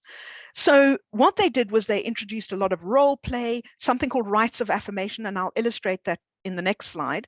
But they also said, actually, Western therapy, we can learn some things from that. And they did have one single individual therapy session. And again, I'll show you a little bit about that. But brilliantly, what they did was they followed up this program through the schools for 3 years. And that was the junior secondary schools for these kids from Botswana. So here are some pictures of rites of affirmation. Throughout the 16 days, what they did was they really built the children into an alternative group support for each other. Many of them had lost their parents.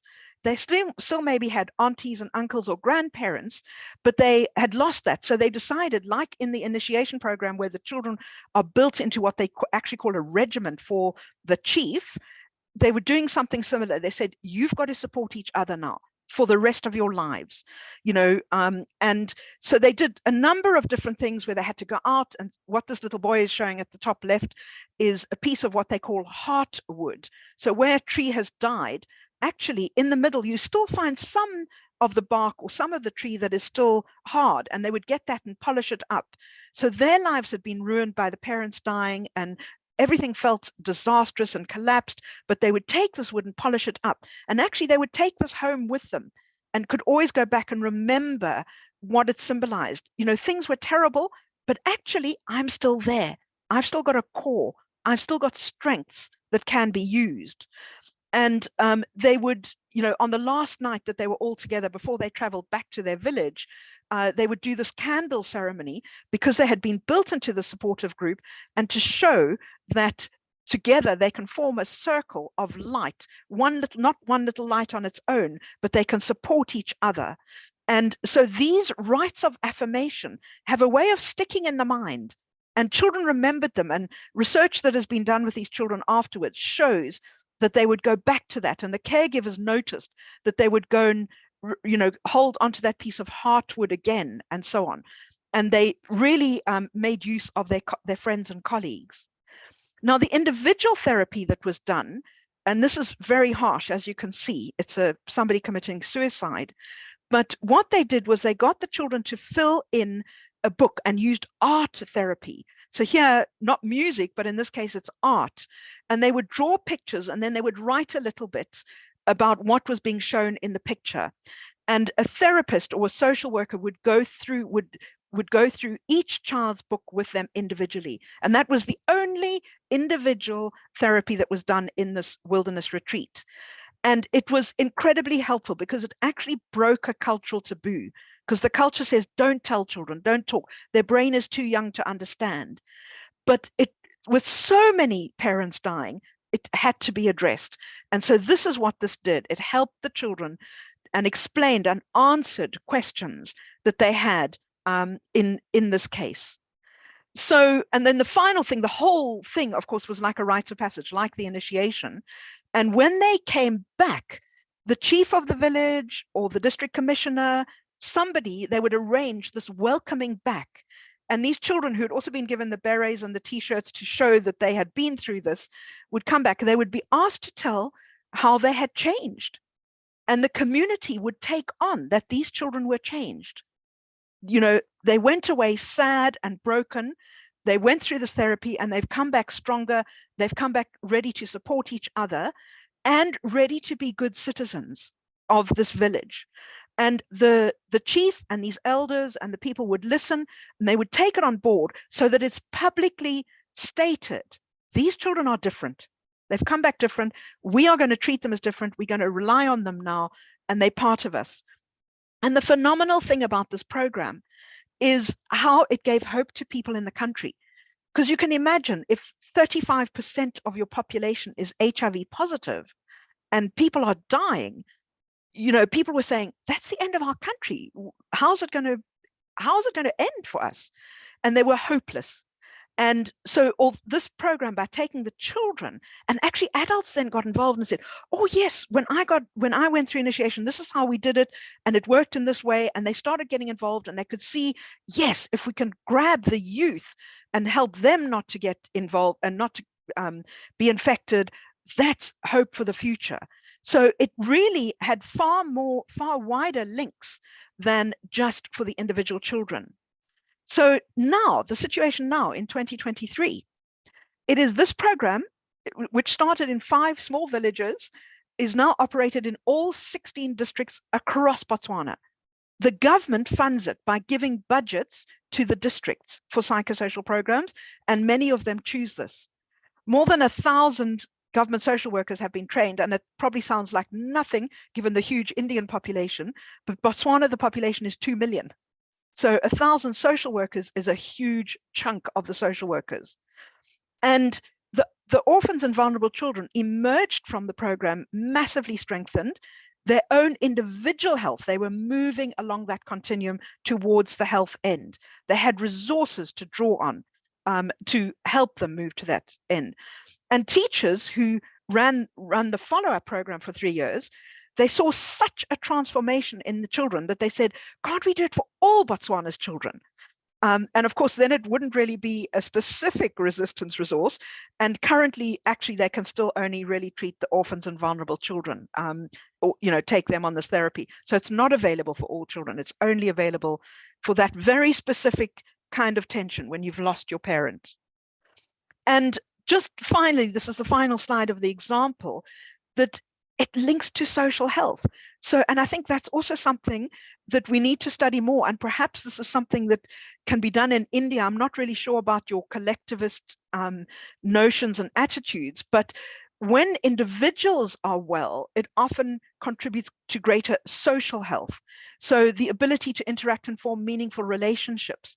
And in Setswana, they have this proverb, moto ke moto ka bato babangwe, which really just means a person is a person only with other people. We're all connected, is what it's saying. You can't be an individual. Whereas in the global north, we see each other so much as individuals and bearers of rights. We're always on about our rights, you know, instead of actually seeing we've got responsibilities, we've got duties to others.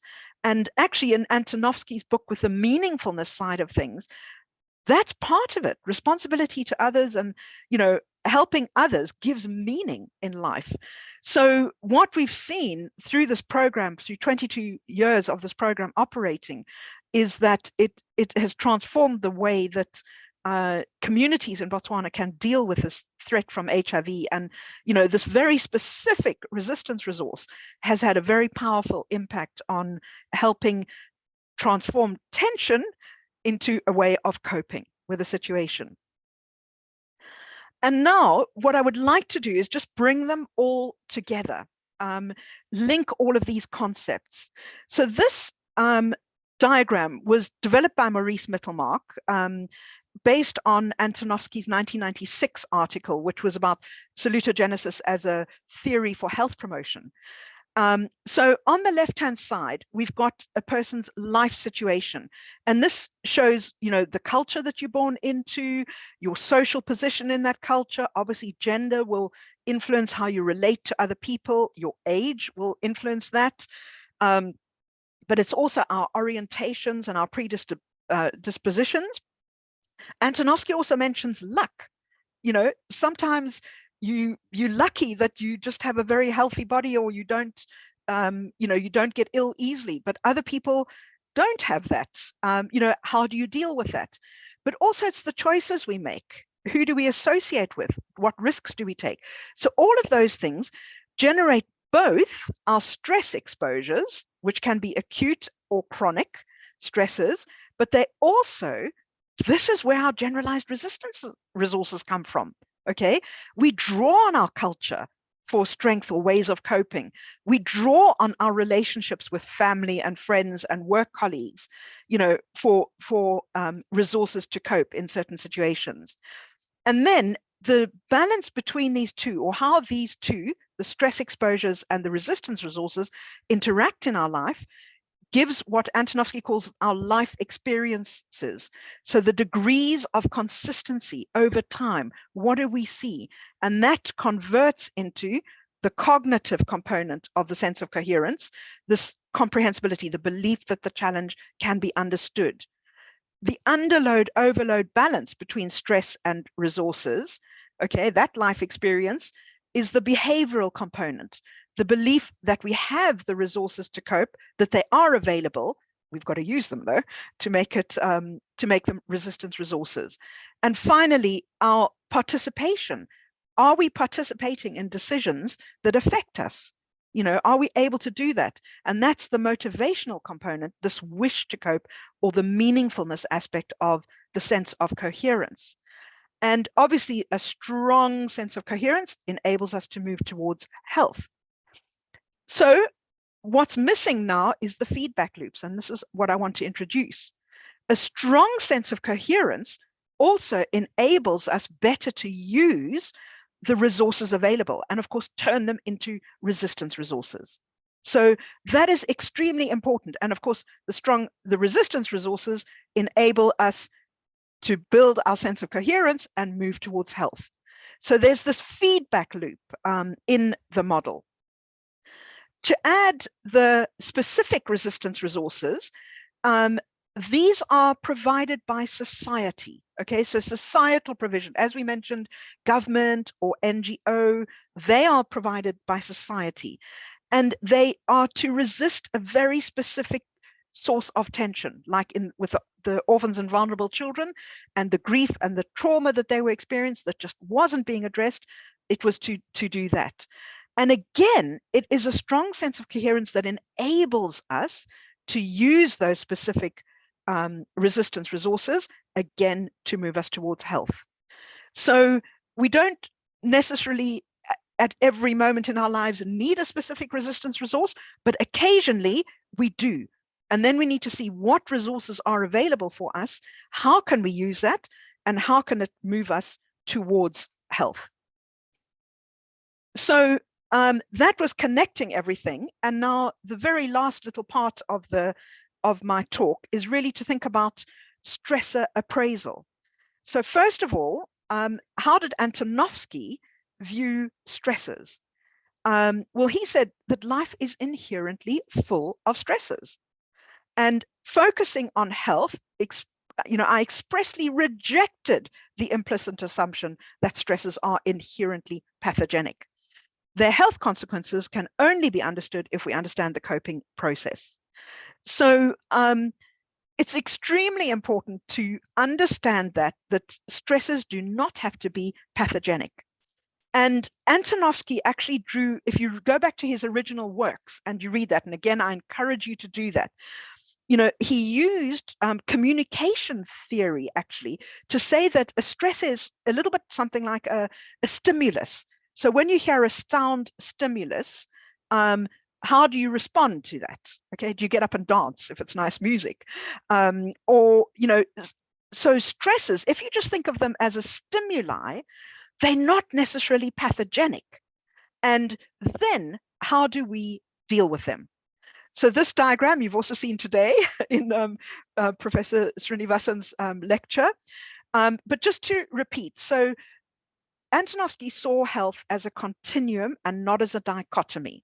But on this continuum, going from what he called the dis-ease end of the continuum to the health or ease end of the continuum, you can get a stressor. And remember, he's thinking of it now like a stimulus.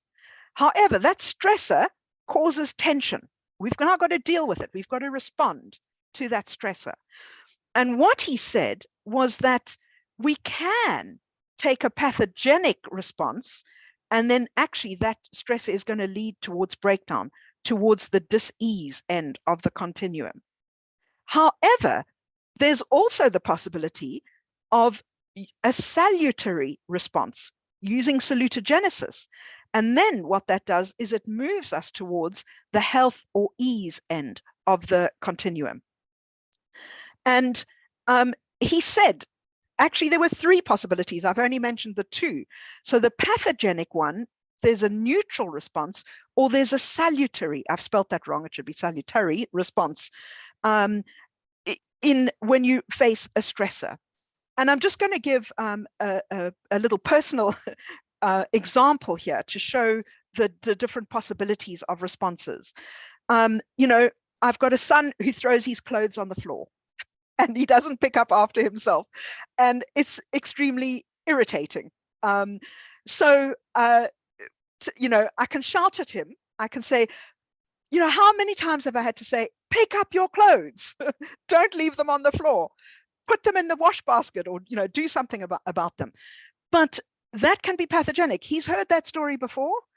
It's not going to change him, you know, and it could actually lead to a breakdown in our relationship. Oh, there goes mum again, you know, complaining and whinging on, just switch off, and a breakdown, no connection there. So that's a kind of pathogenic response to the stressor of seeing the clothes on the floor. A neutral response might be just to say, oh, that's my son, close the door, I won't even look at it, kind of head in the sand view, but not to be, I'm not going to be stressed by it. You know, I'm just going to close the door. That's him. He can live in his mess. But there's also a different kind of response. And, you know, when I said at the beginning with the comprehensibility idea of being possibly about expectations of reality. So, you know, if I review that again and maybe try and understand the situation a little bit differently, and I say, actually, who wants the clothes picks up? It's me. I'm the one who likes things neat and tidy and dirty clothes put in the laundry and so on. So I can go in, pick up the clothes, and you know, eventually after many things of saying, many days of saying nothing, but always just picking them up, maybe he'll end up doing it. And then we have a good positive relationship. I'm happy because they're not clothes on the floor. And, you know, that could be a salutary thing, which moves everybody towards the health end. So it's a little bit of a trivial example. But sometimes stresses are trivial, but they build up and they build up and they build up because we respond in a pathogenic way. And so I think it's quite good to reflect on it and think about, what are our expectations? What is the reality here? You know, is it that my expectations do not match the reality, and therefore am I the one to change rather than my son? So again, if you just take a moment, consider what you wrote down as your stressor, what you had as resources. Can you now think of a salutary response to that stressor that would move you towards health?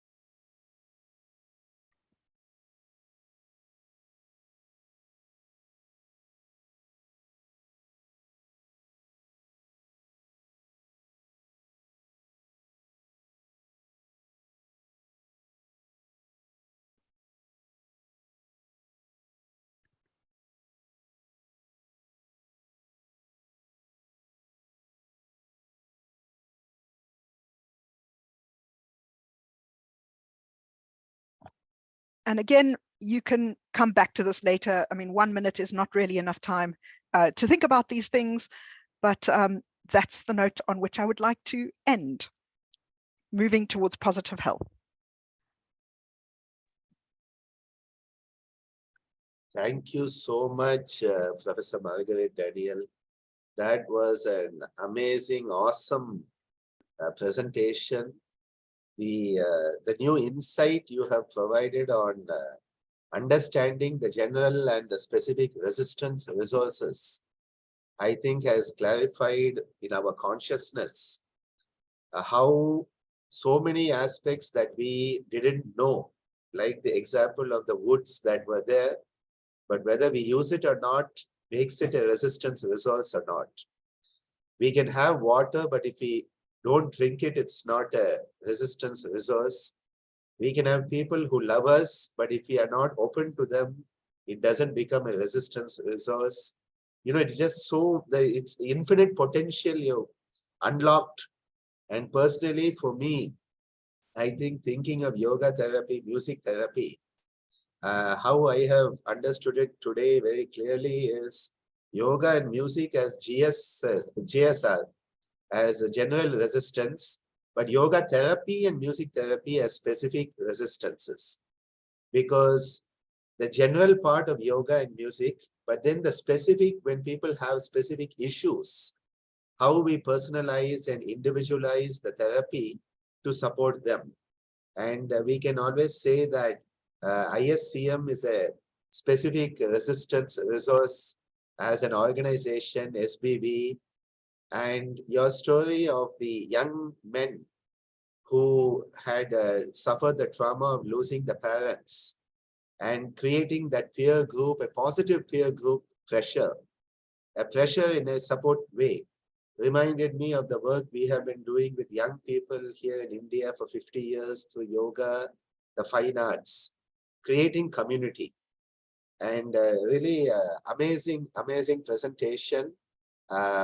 Congratulate you on that beautiful presentation, our gratitude, and go over to our audience for, we have about 10-12 minutes of questions or any comments that anybody would like to make.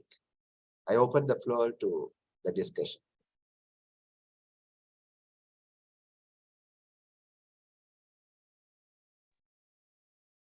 May I speak, sir? Yes, please. Rama Reddy, sir. Namaste, madam, and namaste, sir. A very amazing presentations both by both the speakers.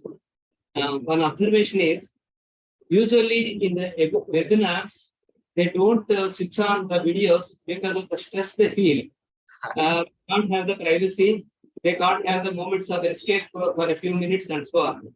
But here in our Salutogenesis Institute, all the webinars are producing useless only, not distress. So I think they can switch on the videos now onwards. That's one thing. The second thing is, when I'm listening to Madam's lecture, I could easily connect to so many concepts. For example, one is our Advaita Siddhanta, the universal whole and the individual whole and the connectiveness.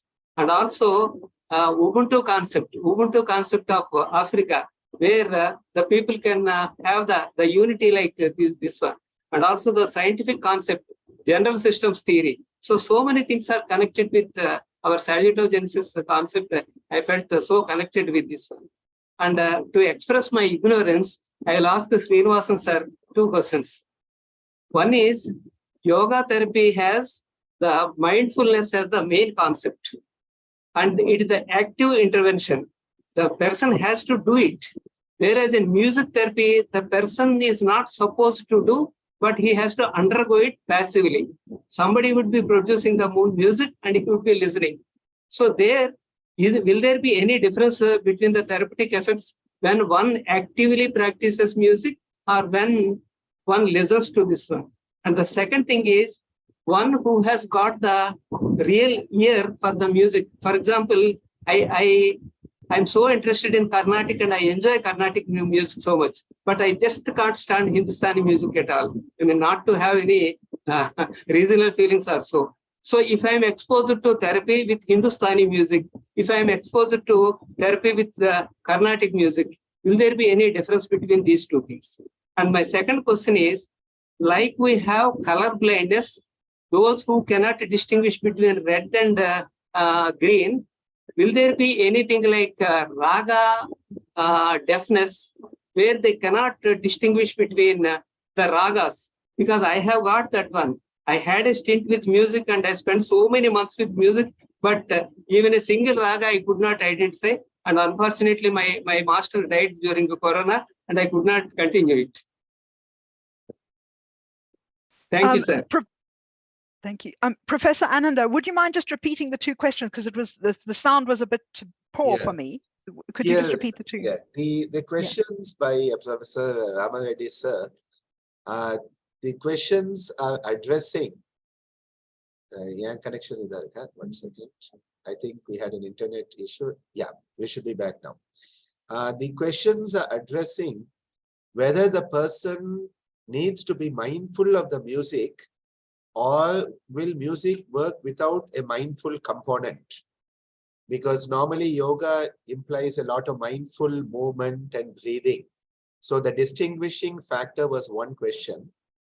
And second is, does the genre of music affect, how it works? So if you like a certain type of music, say you like classical and you're exposed to a non-classical music, will it impact the way you respond?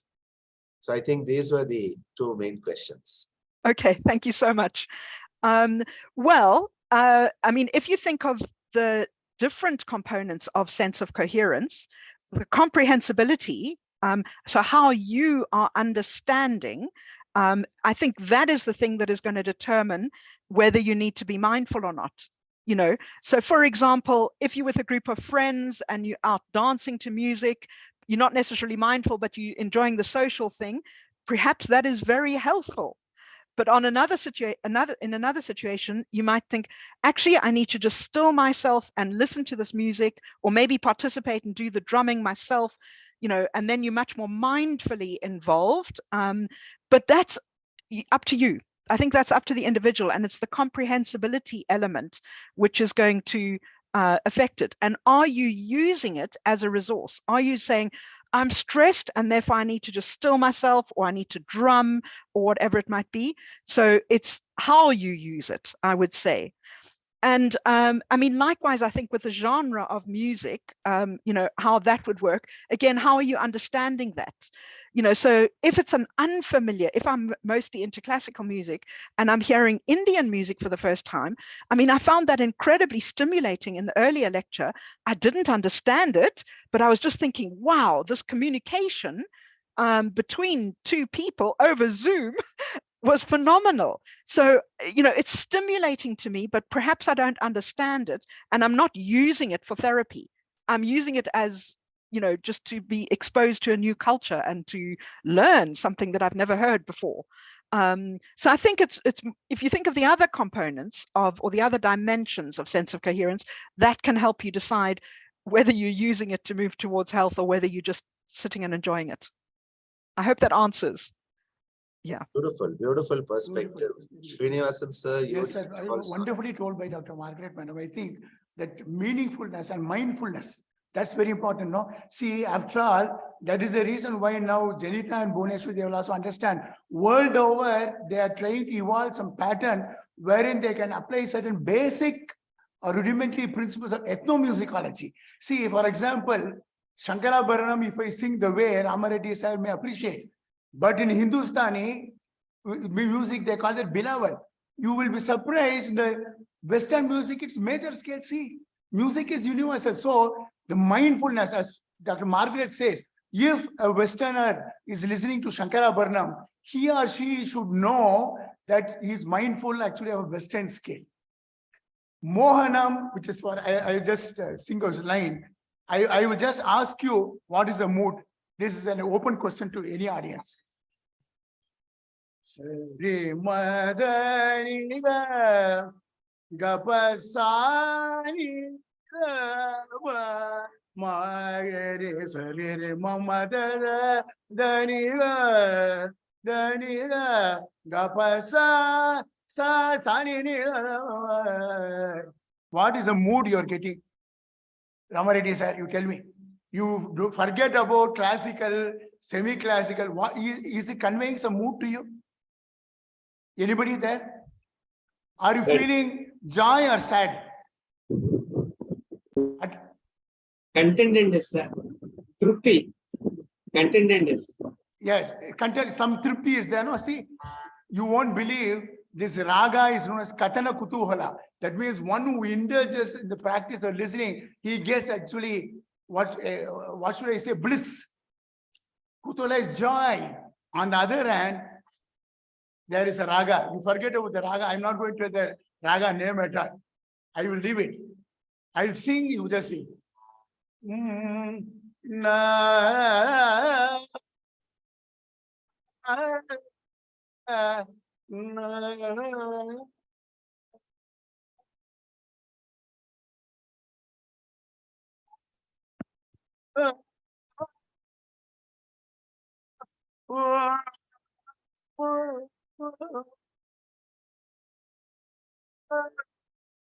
Tell me,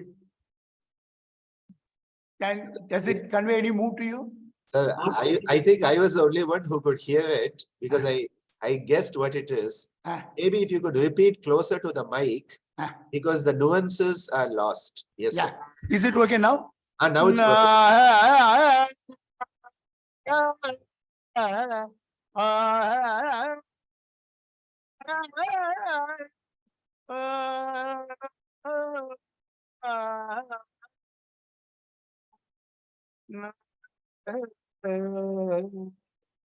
Yeah. It was You better, tell your but mood. I think you need not have to tell. Let it be out of the box also. Is it happiness or pathos that you are longing for something, isn't it? This is what actually the mood-based theory of ragas. That's what I say. See, music therapists, as Professor Ramaredi says, Janita and Bhuvaneshwari, they are very young music therapists. They will know two types of music therapy, the modality is available. One is basically we should ask the client-specific music. What is your client? What does he want? Classical, semi-classical, folk, or music with dance, music with rhythm. Rhythm itself has got actually a lot of effect. And what is the decibel? Because in the music, as applied to music therapy, three important components are there: raga, rasa. What is the musical mode? What is the level of contentment or bliss that you derive? What appeals to Dr. Margaret may not appeal to Dr. Ananda.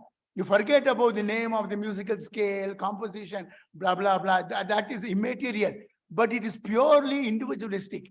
And that is where the sense of coherence, beautifully, Dr. Margaret, even I had not thought of it. I think I must salute Margaret, madam. She has nicely told mindfulness one, and also making a sincere bid or attempt to comprehend that. Comprehensibility with mindfulness, irrespective of the genre, I am quite sure music will have therapeutic modality. It may be a stunning remark, but I am quite sure that you will all agree.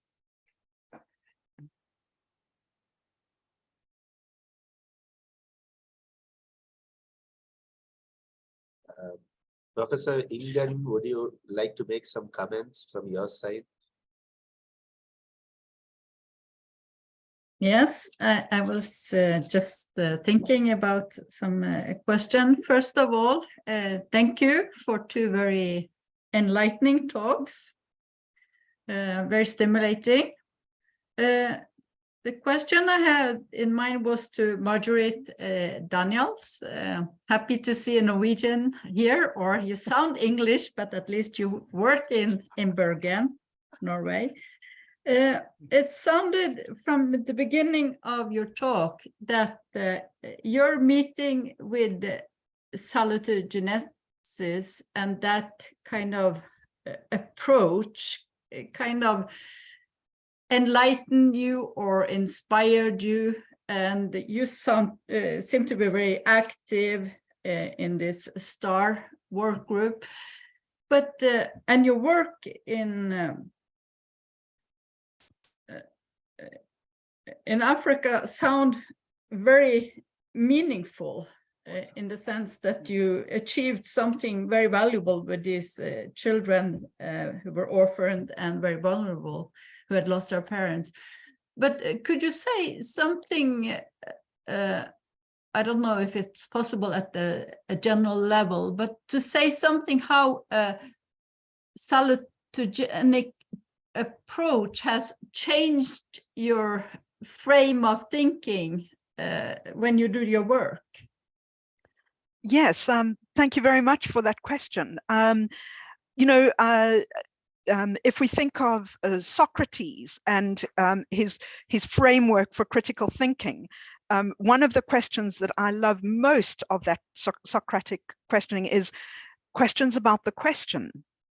Are we asking the right question in research? And for me, what salutogenesis did was it completely transformed the way I ask questions. So instead of asking, oh, what's causing this disease? How can we deal with it? And what can we do to help these poor people? You say, well, what's the origin of health here? How come some people are healthy? So understanding that, and I mean, really, again, in Antonovsky's books, he explains how he got to that totally different perspective. What is causing health? The situation here is so awful. How are some people managing to do well? It's astounding, and focusing on health, I think, is really what changed my way of doing research, by asking different questions. And when you ask that different question, you get totally different answers, which are more hopeful, and it's possible to do something with and encourage others and give hope to others. So I would say that's how salutogenesis and my meeting with salutogenesis really changed me as a researcher. Okay. Thank you. No, I realized I just had a conversation with a student yesterday who, in psychology, which is my field, it's a very pathogenic orientation, even if you have also the influence of positive psychology, which has changed in a more, I wouldn't say salutogenetic, but at least a more interest in what makes people flourish or happy. A lot of times the students will phrase the questions, like this student wanted to discuss with me the challenge that a lot of psychologists have. They get a sense of burnout, they get sick, and she had phrased the questions. She wanted to look at people who actually did not get burnout, who did well. But she had phrased the question as, what are the risks of burnout that these people are facing and how can they overcome it? Instead of asking what are the resources, what are the factors that makes these people succeed or be well or healthy or master their job. So when I requested her to have a more salutogenetic approach, it was like she lighted up and said, oh, this is so interesting. Yes. But she has been, taught to ask questions the other way. And I think that's a lot of, colleagues and students. And I can find myself also, when I think in traditional ways, I will look for problems. When I think in a more salutogenic way, I will look for opportunities. Yes. Yeah, that's great. I mean, I think we do also have to, I don't think we just dump everything that's pathogenic. I mean, I think they go together. But, you do have to acknowledge there are risks and there are challenges, but it then is also focusing more on how are some people doing well and what can we learn from them? Or, when I'm thriving in a situation, even if it's extremely challenging, what is it that's enabling me to thrive? And then you're focusing on that. And I think that's more helpful to individuals and to societies as a whole. Yeah, I think so too. Thank you. That was so enlightening. And I think for all of us who are in a position of responsibility to guide young researchers, I think it is important to help them frame different questions by us changing our mindset also. And, this whole continuum where initially when I first heard about salutogenesis, I thought it was, the salutogenesis, pathogenesis, which is the dichotomy. But then I realized salutogenesis is so encompassing, pathogenesis is also encompassed in it. So it is not only looking at what is not pathogenesis, but it is pathogenesis plus. I think this is another way to think of it, that it is this bigger picture rather than a dichotomy, because initially 5 years ago, when Seduraman sir, our previous vice chancellor, started motivating us on this, now 7 years ago, 2015 is around the time that this became popular in our university. We often have a tendency to think of it as that is pathogenesis, this is salutogenesis. But then to think of salutogenesis encompassing. So yoga therapy for the clients who come to us with pathogenic problems, what can we do to help them regain their health? And those who are healthy, how to maintain the health and enhance the health potential. So, you know, the yoga therapy is not only for those who have disease. Music therapy, not only for those who have disease. Those who have a disease focus can also benefit, and those who have a health focus can also benefit. I think this is where, for us from our university and our institute point of view, we are focusing on yoga and music therapies as being very good tools of salutogenesis. So I think this is how we are starting to frame our perspective. And, you know, when we have our registrar of the university talking so beautifully today about the concept, Professor Srinivasan has been the registrar for a decade now. You know, we have the administrative support, we have the management support. I think this is so important when a university wants to focus on salutogenesis. So I would like to express once again today my deep gratitude to Avishai Antonovsky, who has given us this window onto the world of salutogenesis through the Global Working Group and STARS, and all of our faculty members, and so many are becoming members of STARS, and looking forward to all the webinars being done by STARS. Again, supporting the movement of salutogenic concepts into this part of the world. So I'd like to express our gratitude to Professor Marguerite Daniel for that amazing exposition, and to Professor Srinivasan sir, who's blended together the music, the yoga in such a beautiful way today. Thank you for taking your time, and all our audience who make it possible. Because if you are not there, it won't be so much fun just for Professor Marguerite, Professor Srinivasan and me to be sitting here looking at each other. So, you know, it is nice to have all of you here giving meaningfulness, purpose, bringing about a purpose for this whole webinar. So we make it comprehensible, we make it manageable, we make it purposeful.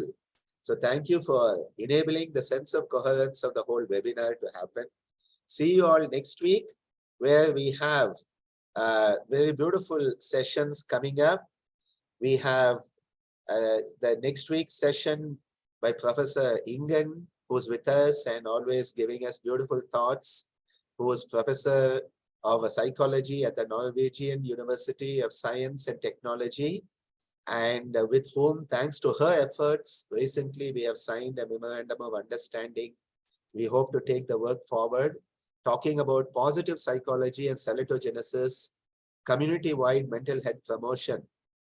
And we'll also have with us Professor Bengt Lindström, Professor Emeritus at the Nordic School of Public Health, Norway. Looks like we have a lot of Norwegians coming our way here.